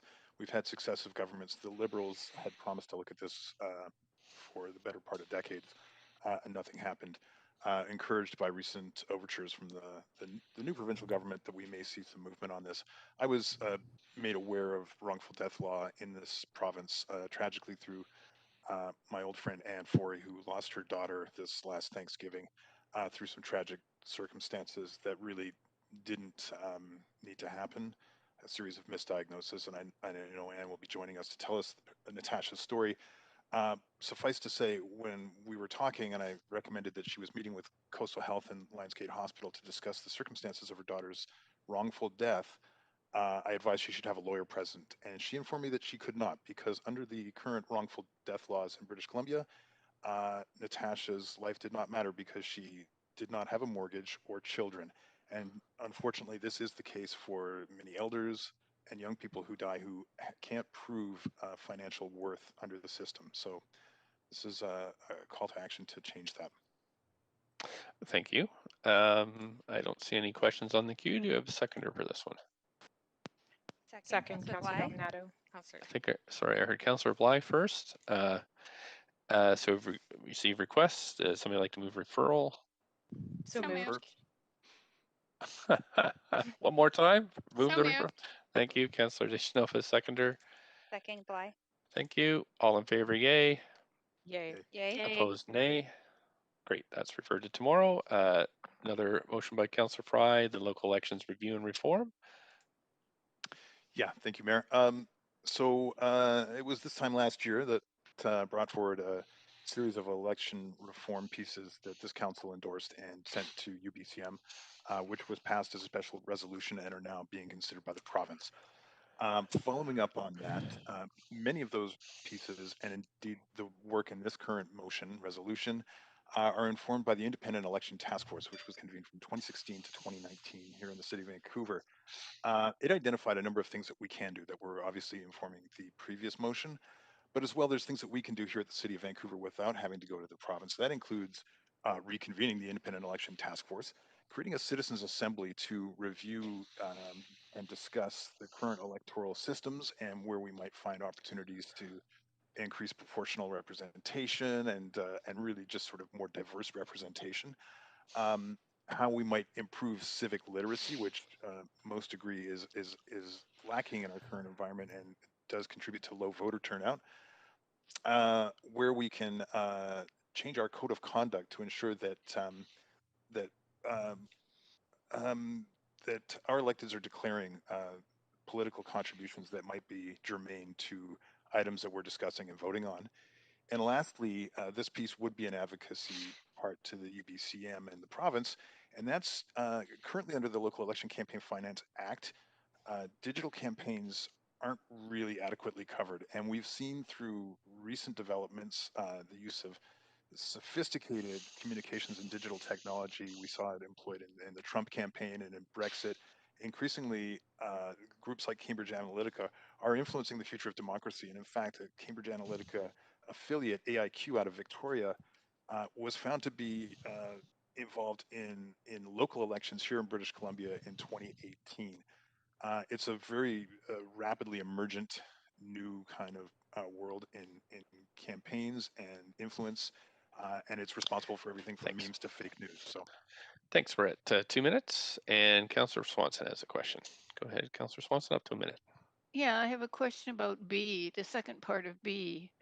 I'm not thinking of myself since I'm a member of COPE and we don't take donations from developers. But when you say that we need amendments so that people have to basically declare any political contributions to any member of council, I can envision our delegations getting all caught up on, well, I gave $10 to Councillor Dominato and $13 to Councillor Bly. And because this isn't specific, it seems to me that it opens a huge can of worms. And I'd be really more, I think it'd be more helpful if it was really specific about how much money caused a conflict of interest.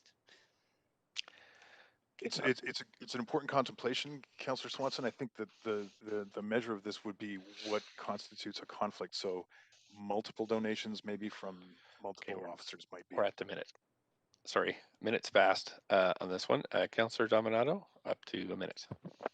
Thanks, Mayor. I also have a question on Section B, and it's with respect to declaring campaign donations with respect to decision making and what the implications are for the public understanding that in terms of conflict, because currently it is not a conflict. And I'm just curious how that might be addressed, because I think there'll be some confusion. So, you know, for example, Councillor X has a campaign donation from someone who works in the development sector, but in fact they can vote on rezonings. It's actually not a conflict today. So I'm just curious how you'd reconcile that. Yeah, and I think it's important to articulate this motion doesn't suggest that you are in conflict. It only suggests that you declare that. So it would be really up to the public to determine if they felt that that was perhaps a conflict, or even the councillor themselves to contemplate whether they felt it may appear as a conflict out of an abundance of caution. We're at the minute. Councillor Thank you. Carr. Yes, thanks, Mr. Mayor. My first question is on Section A. Councillor Fry, you verbally said that the council should direct staff to reconvene the Citizens Assembly. I remember that they specifically said they were not going to reconvene. So is it a new establishment of a Citizens Assembly you mean there? Yeah, so the Citizens Assembly would be something new, and that was a recommendation to do something new.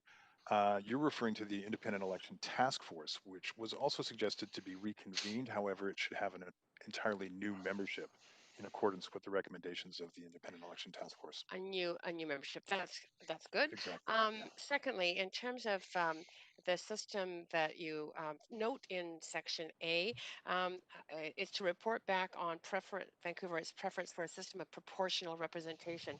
Does that also arise out of the task force? Yes. It does. Yes, those are their recommendations. Okay, that's it for my time. Thank you. Thanks. I just turned the chair over to Councillor Carr to supervise me for a minute. Actually, two, Mr. Mayor. No, I just have one. Just have one. Councillor Fry, electoral reform, really important. I was an academic advisor to the Citizens Assembly that we had in British Columbia here, a very robust process. How are you going to do that in the middle of a pandemic? That's why this is a report back. Again, these are based on recommendations from the Independent Election Task Force, which obviously didn't contemplate a pandemic. And that's part of the direction in this motion without it being overly prescriptive on what that would look like, or even what that timeline would look like, recognizing we don't know where we'll be.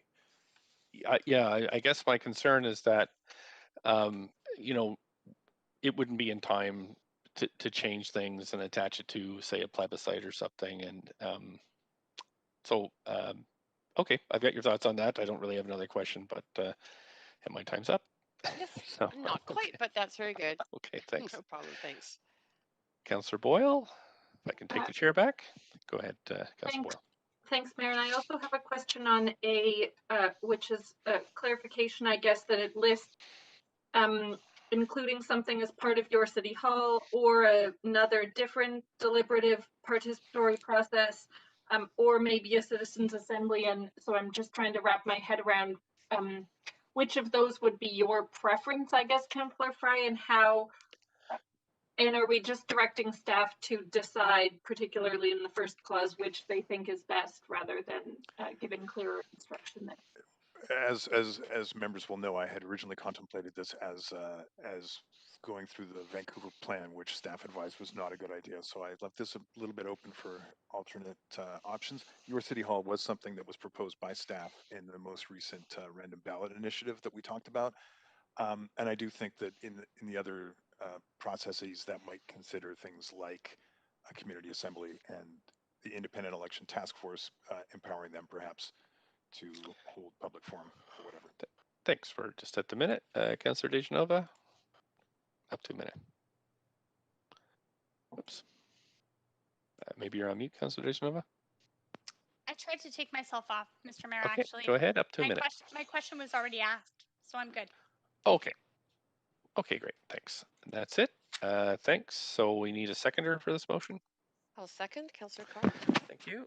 We have requests to speak. So somebody like to referral. refer this. Thank you, Councillor Second. Dejanova. Second, Councillor Councillor Dominato. Dominato. Thanks. All in favor, yay.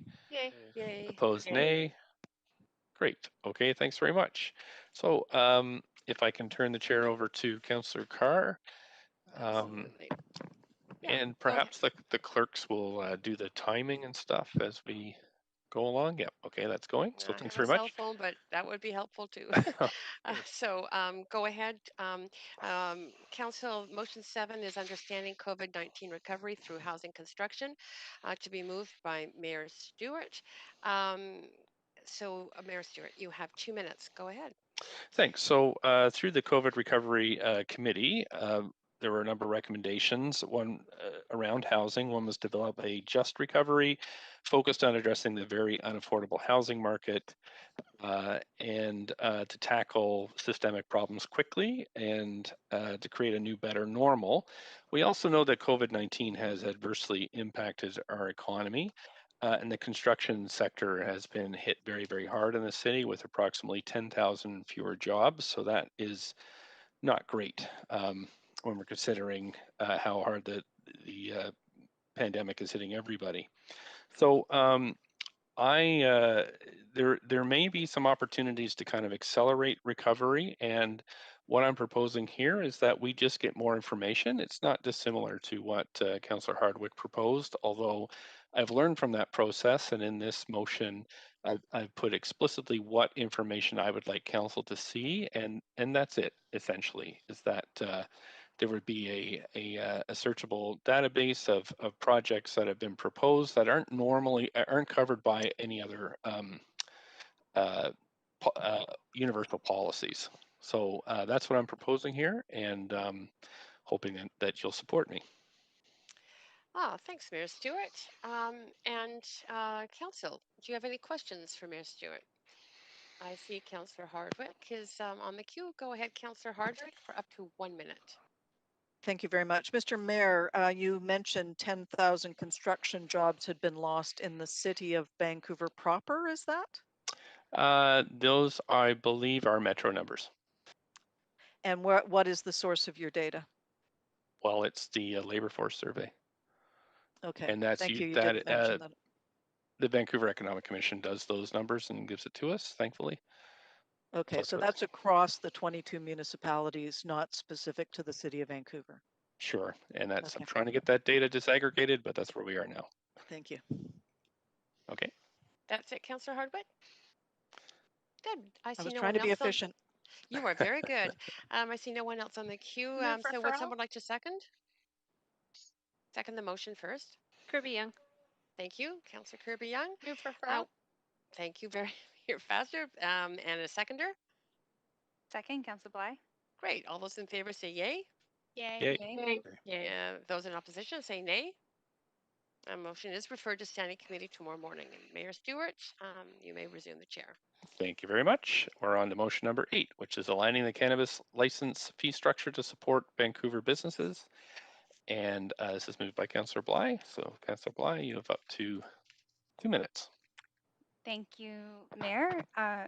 So this motion is the result of many months of discussions with cannabis retailers and advocates in the city of Vancouver who are struggling to open their legal business due to the almost $34,000 municipal business license fee that the city charges. And this fee is $16,000 more expensive than the next highest fee, which is the P&E business license fee. So, and then of course, many more times more expensive than similar businesses in liquor retail fees.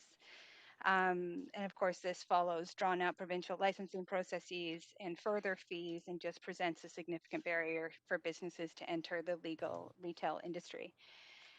This motion also is looking at the additional that workers in cannabis retail are required to undergo an additional verification process that workers in liquor retail do not, and it adds further discriminatory costs to hiring and employment. So city staff have stated that expensive license fees is really the only method of cost recuperation for the city's cannabis license review process. and the compliance and enforcement of city bylaws. But the extreme size of the fee is constricting the industry to a select few shops, and also allowing or sort of incentivizing illegal retailers continuing to open and reopen. Um, so business advocates in the province have highlighted the opportunities to create well-paying skilled jobs in a growing legal cannabis industry that has remained strong throughout the pandemic. So we look at the request is that the City of Vancouver can reduce the significant barrier to entry for legal businesses, while our community can reap the benefits of a new stable source of economic growth coming out of the pandemic. Thanks. That's 2 minutes. And Councillor Dejanova has questions for you. I do have a question. Thank you very much. I'm just wondering, Councillor Blythe, are you aware that under our development fees schedule for 2021, that an airspace parcel is 96,700? That's just to stamp the paperwork, and actually for a nonprofit, which includes daycares, it's $49,100. Whereas at other municipalities, it can be from free to $3,000. No, I wasn't aware of Okay. those prices in my research of Okay. this because they are Okay. businesses that have nothing, don't necessarily draw a parallel with the cannabis retail industry. I was looking at other I retail understand. businesses. Yeah. Thank you for letting me know that you didn't. I'm just wondering, do you propose, or if you're proposing that we consider this more fairly for cannabis, do you think that we should consider more fairly for other organizations, including nonprofits that perhaps have to pay exorbitant fees and licenses as well? I mean, I think I would welcome you to bring something forward if you felt passionate about that. On this particular issue, I And we're at think 1 that minute. Sorry. there is a Okay. distinct Thank you. difference in the cannabis industry. I'm Thanks. happy to move referral. We need the seconder for this motion first, though. Second, Aye. Councillor Dominato. Thank you very much. And we have a mover for referral from Councillor Dejanova. Do we have a seconder? Right. Thank you, Councillor Fry. All in favor, yay. Yay. Yay. Yay. Opposed, nay. Great. Okay, that's referred to tomorrow. Motion number 9 is childcare that works, and that's Councillor Dejanova. Up to 2 minutes, Councillor Dejanova. Bear with me, Mr. Mayor. I'm going to try and turn my camera on and hope my Wi-Fi is strong enough for this. Okay. I think that the motion outlines it quite clearly. Our guidelines currently do not say that we limit overnight childcare opportunities. However, there aren't any provisions for overnight sleeping spaces, for children in childcare centers. However, the province of BC has just recently offered funding for a childcare in Kitimat that is 24, that will offer 24-hour care. I think that this is really important as we talk about the workforce, affordability, and young families in Vancouver. I've been really pleased to see so much support on City Council for all of that, including childcare, which is one of our top priorities. But in looking at sort of some of the struggles of families that need to consider affordability, especially single parent families, I think it's important and incumbent upon us to also consider the fact that those families don't necessarily work in traditional hours, and any childcare outside of those hours that they have to find may not be licensed. It also would come at a lower ratio, looking at nanny scenarios or private childcare scenarios, and hearing that that's unaffordable for families. So looking at different options to serve everyone in our city. And when we think about MERP, as our mayor has pointed out, will serve sort of that middle income group. I think that we also have to consider serving those families as well. Many people pay more for childcare than they do for rent or for housing here in our city. So I could go on and on about this. It's something I'm very passionate about, including weekend childcare. But that's why I've asked for our staff to include this in the work that they're doing in moving forward with the work they're doing on childcare, that I was very pleased to see council support unanimously as one of the first motions that I brought to council this term. Thank you very much. Thanks. Councillor Bly, you have a question? Up to 1 minute. Thanks, Mayor, and thanks, Councillor DeGenova, for bringing this forward. It's very interesting. I'm just wondering if this were to move forward and staff were to go and do this work, what do you hope staff would be able to deliver that would actually be able to make a difference in enabling this type of 24-hour childcare? Well, I hope that they would be considering, as I've asked for, some of the feedback from current childcare providers as they go to relicense, as they do each year with the City of Vancouver, just as everyone does with a business license. I also think that the care and thought that our staff have put into the City of Vancouver childcare guidelines go beyond even some of the other municipalities in our But province. I'm just to be clear, Yeah. we can't control whether or not a daycare is going to run 24 hours. No, but we can Okay. control whether or not we incentivize daycare to Got it. even be built, and we can control our guidelines that currently don't provide sleeping areas for more than just naps. Thank you. Okay, and we're at the minute. Thanks very much. I don't see any other questions. Do we have a seconder for this motion? Thanks very much. Mayor, sorry, I did have a question. I was on the list a bit late. Okay, I'm sorry. Councillor Boyle, just up to a minute. Thanks, Councillor DeGenova. I'm just interested to know, to the point you made about incentivizing, if you would favor the city providing more subsidy from our own city budget to support overnight or extended hour childcare beyond the subsidies that we're already providing.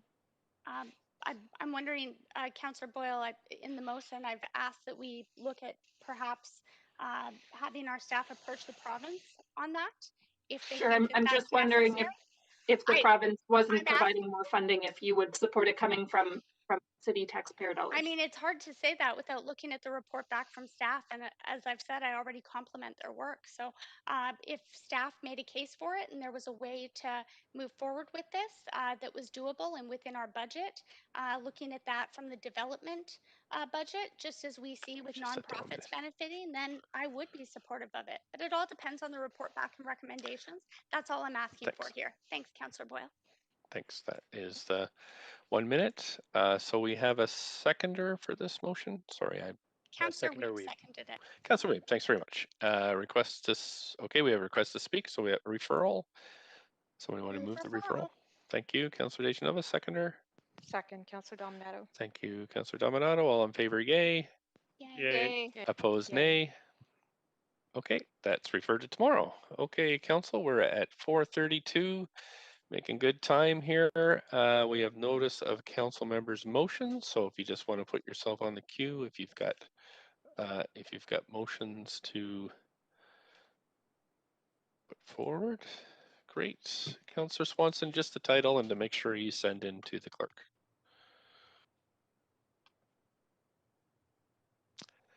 Councillor Swanson. I have two. One is professional and regular park board staff in parks, and the second is closing the inequality gap with paid sick leave. Okay, thank you so much. Councillor Bly is next. I have one notice of motion developing a city framework for the leveraging and nurturing of a social impact investment community to amplify social and environmental outcomes. Okay, thank you. Councillor Dominato. Thanks, Mayor. I have one notice of motion entitled Appropriate Use of the City's Emblem, Logo, and Other City Symbols. Thank you. Councillor Boyle. Thanks. I have a notice of motion entitled Implementing the United Nations Declaration on the Rights of Indigenous People in the City of Vancouver. Thank you. I have two. The first one is implementing a lobbyist registry, and the second is commemorating COVID-19 in the City of Vancouver. Thanks so much. And now we're on to new business inquiries and other matters. First, we have a leave of absence, one for Councillor Kirby-Young for civic business from meetings on June 9th from 9 a.m. to 1 p.m. and June 23rd from 3:30 to 5:30. For me, for civic business on meetings on February 10th from 9:30 to 11 a.m. and this evening from 6 p.m. to 10 p.m. Someone like to move this motion? So moved. Councillor Thank you. DeGenova. A seconder? Right. Councillor Bly. Thank you. I got Councillor Fry there. All in favor, yay. Yay. Opposed, nay. Okay, that's passed. Thanks very much. And we've got some others here. So Councillor Weeb, just to remind Council before we get going, we've got about 25, it's 25 to 5. Councillor Weeb. Yes, my first one is a leave of absence for February 22nd to February 26th. I Okay. need to do for myself. Okay. So do I need So to? moved. For second? Just gotta check with the clerks. Do we just serve notice at this point, or do we vote on it now? We can vote on it. It looks like there's other council members on there for other items. Okay, so can we just call an oral vote right now for this? Yes, please. Okay, great. Go ahead. So we have a mover and a seconder. Sorry, Councillor Weave, if you explained your whole time. Okay, great. So all in favor, yay. Yay. Yay. Opposed, nay. Great. Thanks so much. Keep going. Yeah, I've got an inquiry wondering when staff will bring back a report on the local streetcar network, where that's fitting with their transportation plan. Okay. Second inquiry for report back would be looking at how we can ensure that washrooms are included in business permits for properties such as transit hubs, pump stations, and other property or other civic infrastructure. Okay. And the last one is concerning the accessibility that we're seeing at Spanish banks because of sandbags. And so I'm wondering if I could get a response now, recognizing that there's been people from the Persons with Disability Advisory Committee recognizing that they don't have access to large portions in winter months of Spanish banks, and this has been going on year after year, and if we have a long-term plan to resolve this. Okay, you wanted a response now on that one? That one's more immediate, so if we do have staff, if not, I can get a response later. City Manager, did you have anybody here that might be able to answer that, or perhaps a written response? I think, Mayor, at this point in time, perhaps we can follow up with a written response on that. Is that okay, Councillor Weeb? Yeah, that's fine. And I guess the last question is, there is currently herring are starting to spawn in False Creek, and there's been an ask if we are able to move some of the herring nets to the Harbor Green. I know it's under construction, and I know it's part of our engineering staff, but if there's an ability for us to work with DFO to move the nets there, because once herring are released, they normally will come back to where they were spawned. And so if we could help the organizations ensure that we can bring back herring to the city of Vancouver. Okay, thanks so much. Councillor Hardwick. Yes, thank you. Well, I'm going to bring up the Housing Vancouver strategy again and the quest for data.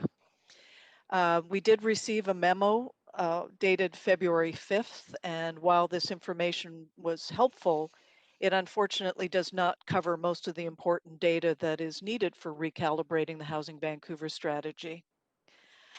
So I just want to go on the record again as asking that when it will be provided as a priority, three key things. And again, this has been laid out multiple times, and I just want to add that I've gone through the data with other folks that are interested in this file, and we, to a person, find it lacking.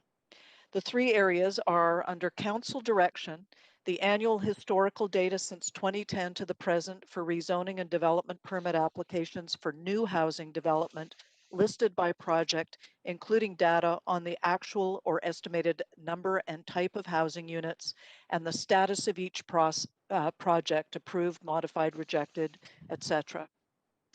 Second council direction, a list of rezoning and development projects, including the project's status with estimated timelines, proposed form of development, unit numbers and types of housing, and ballpark breakdown of household incomes required to afford each unit, as well as accessibility data for each project. And then finally, council direction 3, which was estimated zoned capacity broken down by each zone and by neighborhood numbers and types of units with estimated total and annual build out. All of this has been detailed and sent in through to through the city manager to the director of planning. But I just wanted to make this very clear on the record that this motion has not yet been satisfied. And then one final thing, if I've got another couple of minutes or seconds to get it in there, is that I've made the request several times that we receive red line documents. And this should become standard process for all bylaw or policy changes. So I don't have to ask every time.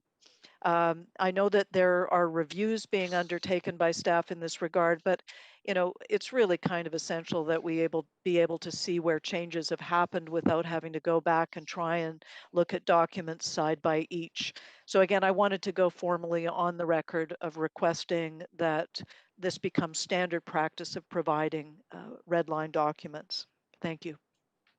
Thanks. Councillor Swanson?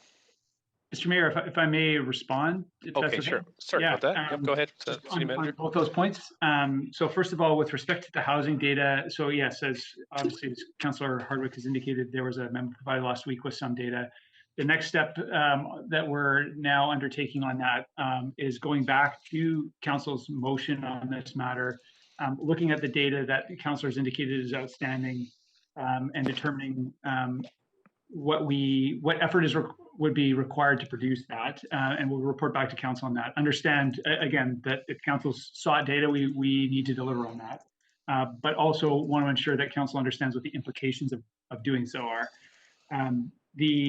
With respect to red lines versions, yeah, understand and appreciate the point that Councillor Hardwick has made. We did attempt, although it took a little bit of a couple takes to get some red line versions to you for matters that were coming forward to this meeting. But yeah, I take the point on that, and that is something that we're working on with staff. Thank you. Okay, thank you. Councillor Fry. Oh, I'm sorry, it's Councillor Swanson. I skipped the queue. Go ahead, Councillor Swanson. Okay, so almost 2 years ago, we unanimously passed a motion calling A, that council shows its support for naming a civic asset after the Komagana Maru, and B, that council directs city staff to work with the park board and the asset naming committee and the descendants of the Komagana Maru Society to try and find an asset to name. So my question is, can we get an idea, it's been 2 years, how much longer will this take, and can we speed it up so they don't have to keep waiting? City Manager? So thanks, Councillor Swanson, for the question. Yeah, the Civic Asset Naming Commission has considered this matter a couple of times. They at this point, there are no assets that they've identified that would be suitable for naming. So, there was the notion of commemorative naming, I think, is a much broader policy issue that we have not addressed. That's kind of on our list of policy issues to deal with. But yeah, in terms of actually naming, for example, a street or a plaza, that issue has been canvassed. There isn't one right now, and those only come up so often. So I think there are some challenges in that regard around the notion of commemorative naming as a potential opportunity for that.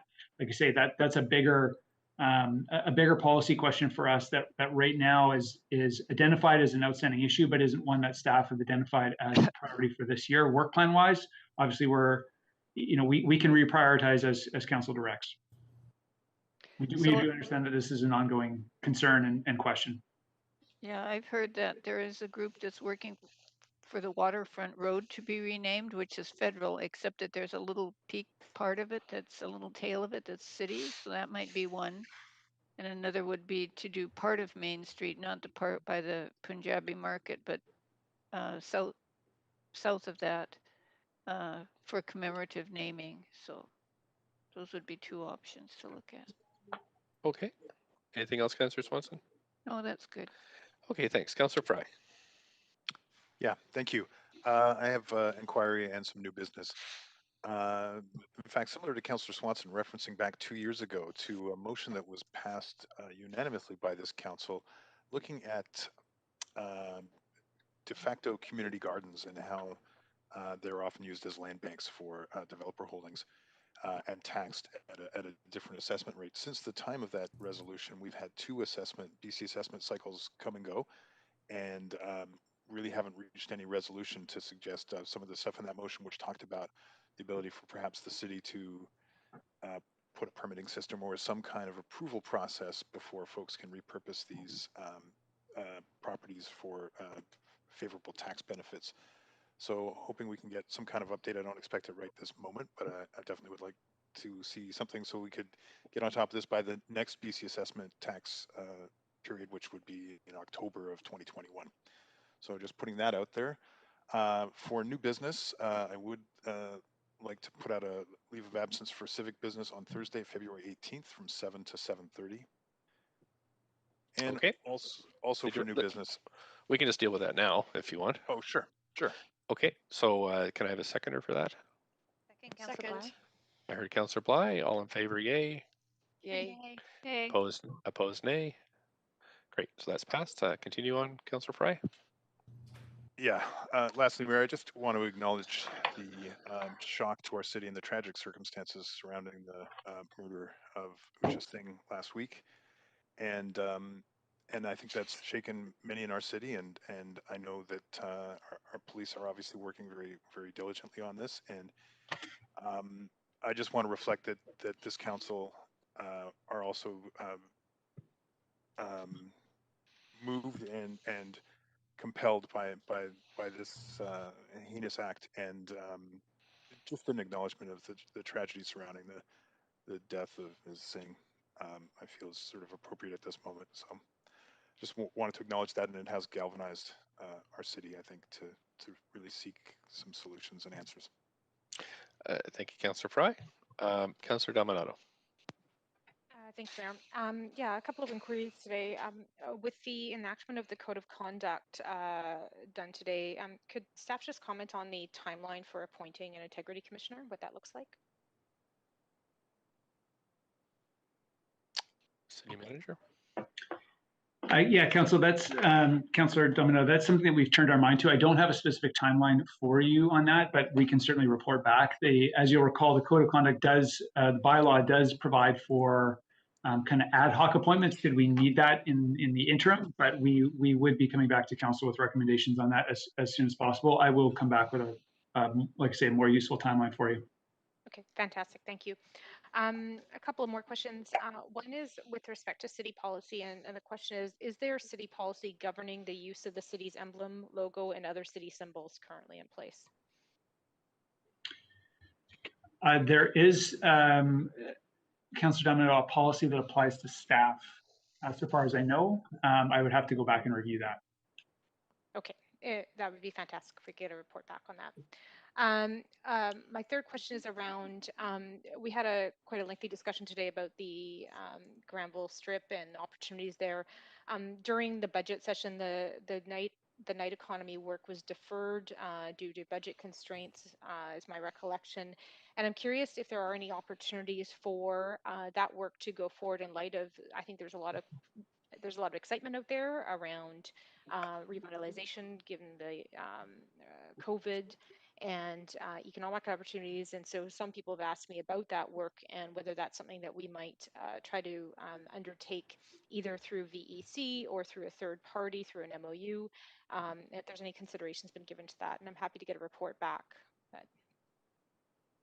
Yeah, happy to report back, Councillor. It's not, as we discussed through the budget process, it's not something that staff have allocated resources for this year. There's certainly work that we're doing, for example, around liquor licensing and the moratorium that does contribute to that.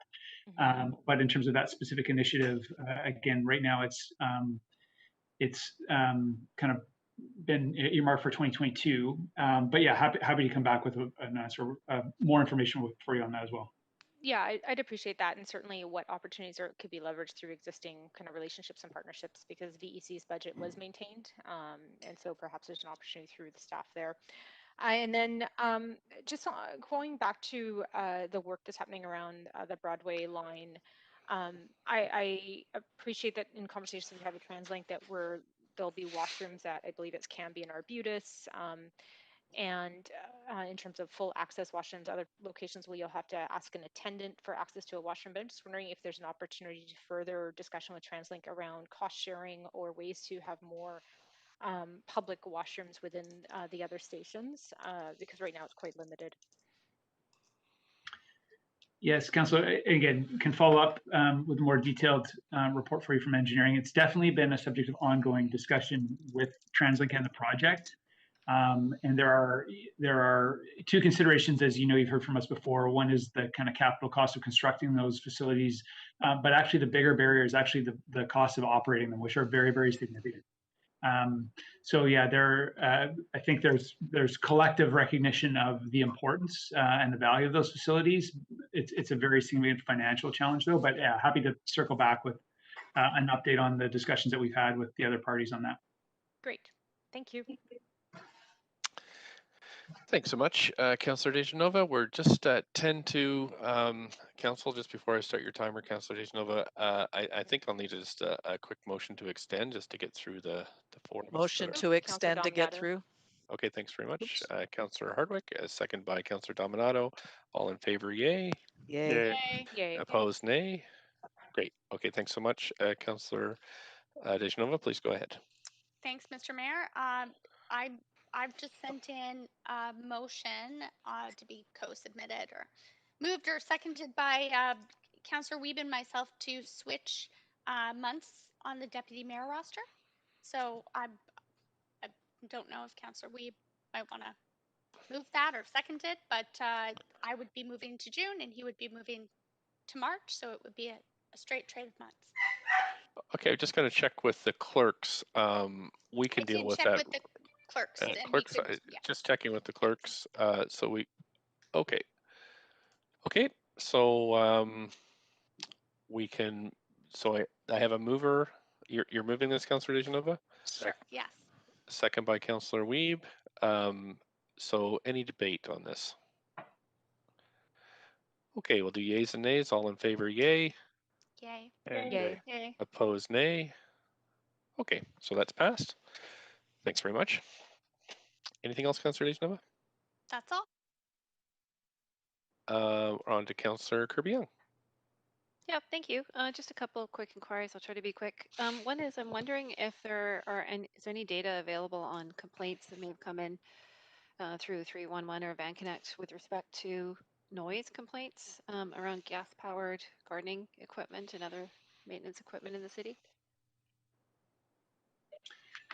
Councillor, I mean, we would definitely have data around noise complaints. I'm not sure whether we would be able to parse them down to the cause of the noise, but I can certainly follow up with 311 on that. Okay, be interested to know that, to see if it's peaked during COVID with the proliferation of more people working from home. Seems to be becoming a broader issue. So I would appreciate any info back on that. And then my second question, since we had some, a little brief spell of some white flakes yesterday, and given that we're in cold temperatures and there's snow season, I'm wondering, in response to the motion that Council adopted previously on prioritizing pedestrians in our snow response protocol, I understand from staff that they have amended that protocol to put pedestrians first in terms of clearing key pathways and identify what those pathways are, if there's an opportunity to communicate that information out to the public. Yeah, thanks, Councillor. We have, as Council has heard, changed our policy with respect to snow clearing where there are adjacent bike paths and pedestrian paths, the seawall, for example. In terms of the communication that we've issued to the public on that, I don't know the answer to that, but I'll follow up with engineering. Okay, that would be super. And so I'll leave it there. Thanks. Thank you. Councillor Boyle. Thank you, Mayor. I have just one inquiry, which is about the Slow Streets program.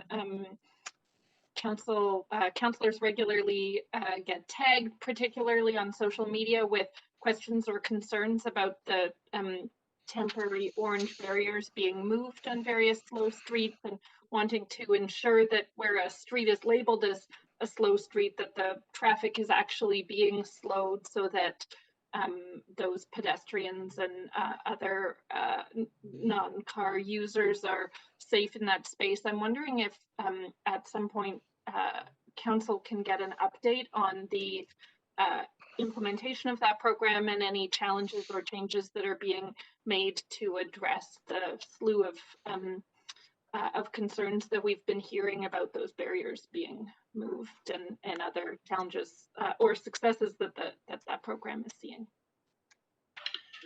Thanks, Councillor. Yeah, we are definitely evaluating the program, and we can work to provide council with an update on that. Okay, that would be great. Thank you very much. Thanks, Councillor Carr. If you wouldn't mind just chairing for a second while I I guess it's other matters. Yes, go ahead. Thanks. Happy to do that. Go ahead, Mr. Mayor. Thanks so much. Just wanted to draw council's attention to $4.9 million grant that was announced today.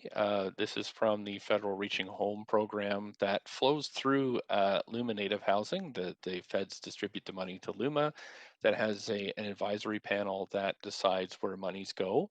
And we were awarded $4.9 million to fund not only 2 new washroom trailers, but also some housing projects, which I believe are shelter spaces, which is great. And why I want to point this out is this is the second disbursement of monies that we've received. I believe the first one was close to $2 million. And these are really the first time that the city has accessed these funds. And this is really to do with the great work by our IGR department, of course, by city managers department, ACCS, and also Lauren Reed from my office, who has been working on this diligently. So, we've heard so much about sanitation and help on the streets. This is really, I think, very good news for us, and something that we should remember just how hard our staff are working to really to meet the challenges that are facing us during the pandemic. So I did want to point that out to you. And not that I'm greedy or anything, but I do have calls this week with the Prime Minister, with the Deputy Prime Minister, with the Intergovernmental Affairs Minister, all about trying to secure second rounds of a rapid housing initiative money, permanent transit funding, and as well as other sources. And I have to say, it is nice working with such a great partnership, I think, with the federal government, as well as the Big City Mayors Council that has been doing such a good work through this pandemic. And I do really feel like I think our residents are going to start feeling the effects of this as we begin to roll out these new facilities. And so just wanted to say thanks to staff for everything, because you don't get enough shout outs for everything that you're doing. So thanks so much. And that's it from me. Yeah, you're welcome to join the chair again. Thanks very much. And with that, we'll call an adjournment. So you have a motion to adjourn? Vote. Oh, we'll give you the second, or Council Hardwick. And all in favor say yay. Yay. Yay. Opposed, nay. Okay, great. Thanks very much, Council. We made it. 3 minutes to spare. We're done. Okay, thanks. And there's a public hearing tonight at 6. Thanks, Council. Great. Thank you. Thanks. Thanks, everybody. Thanks, everyone. Thanks, clerks. Thanks, everyone.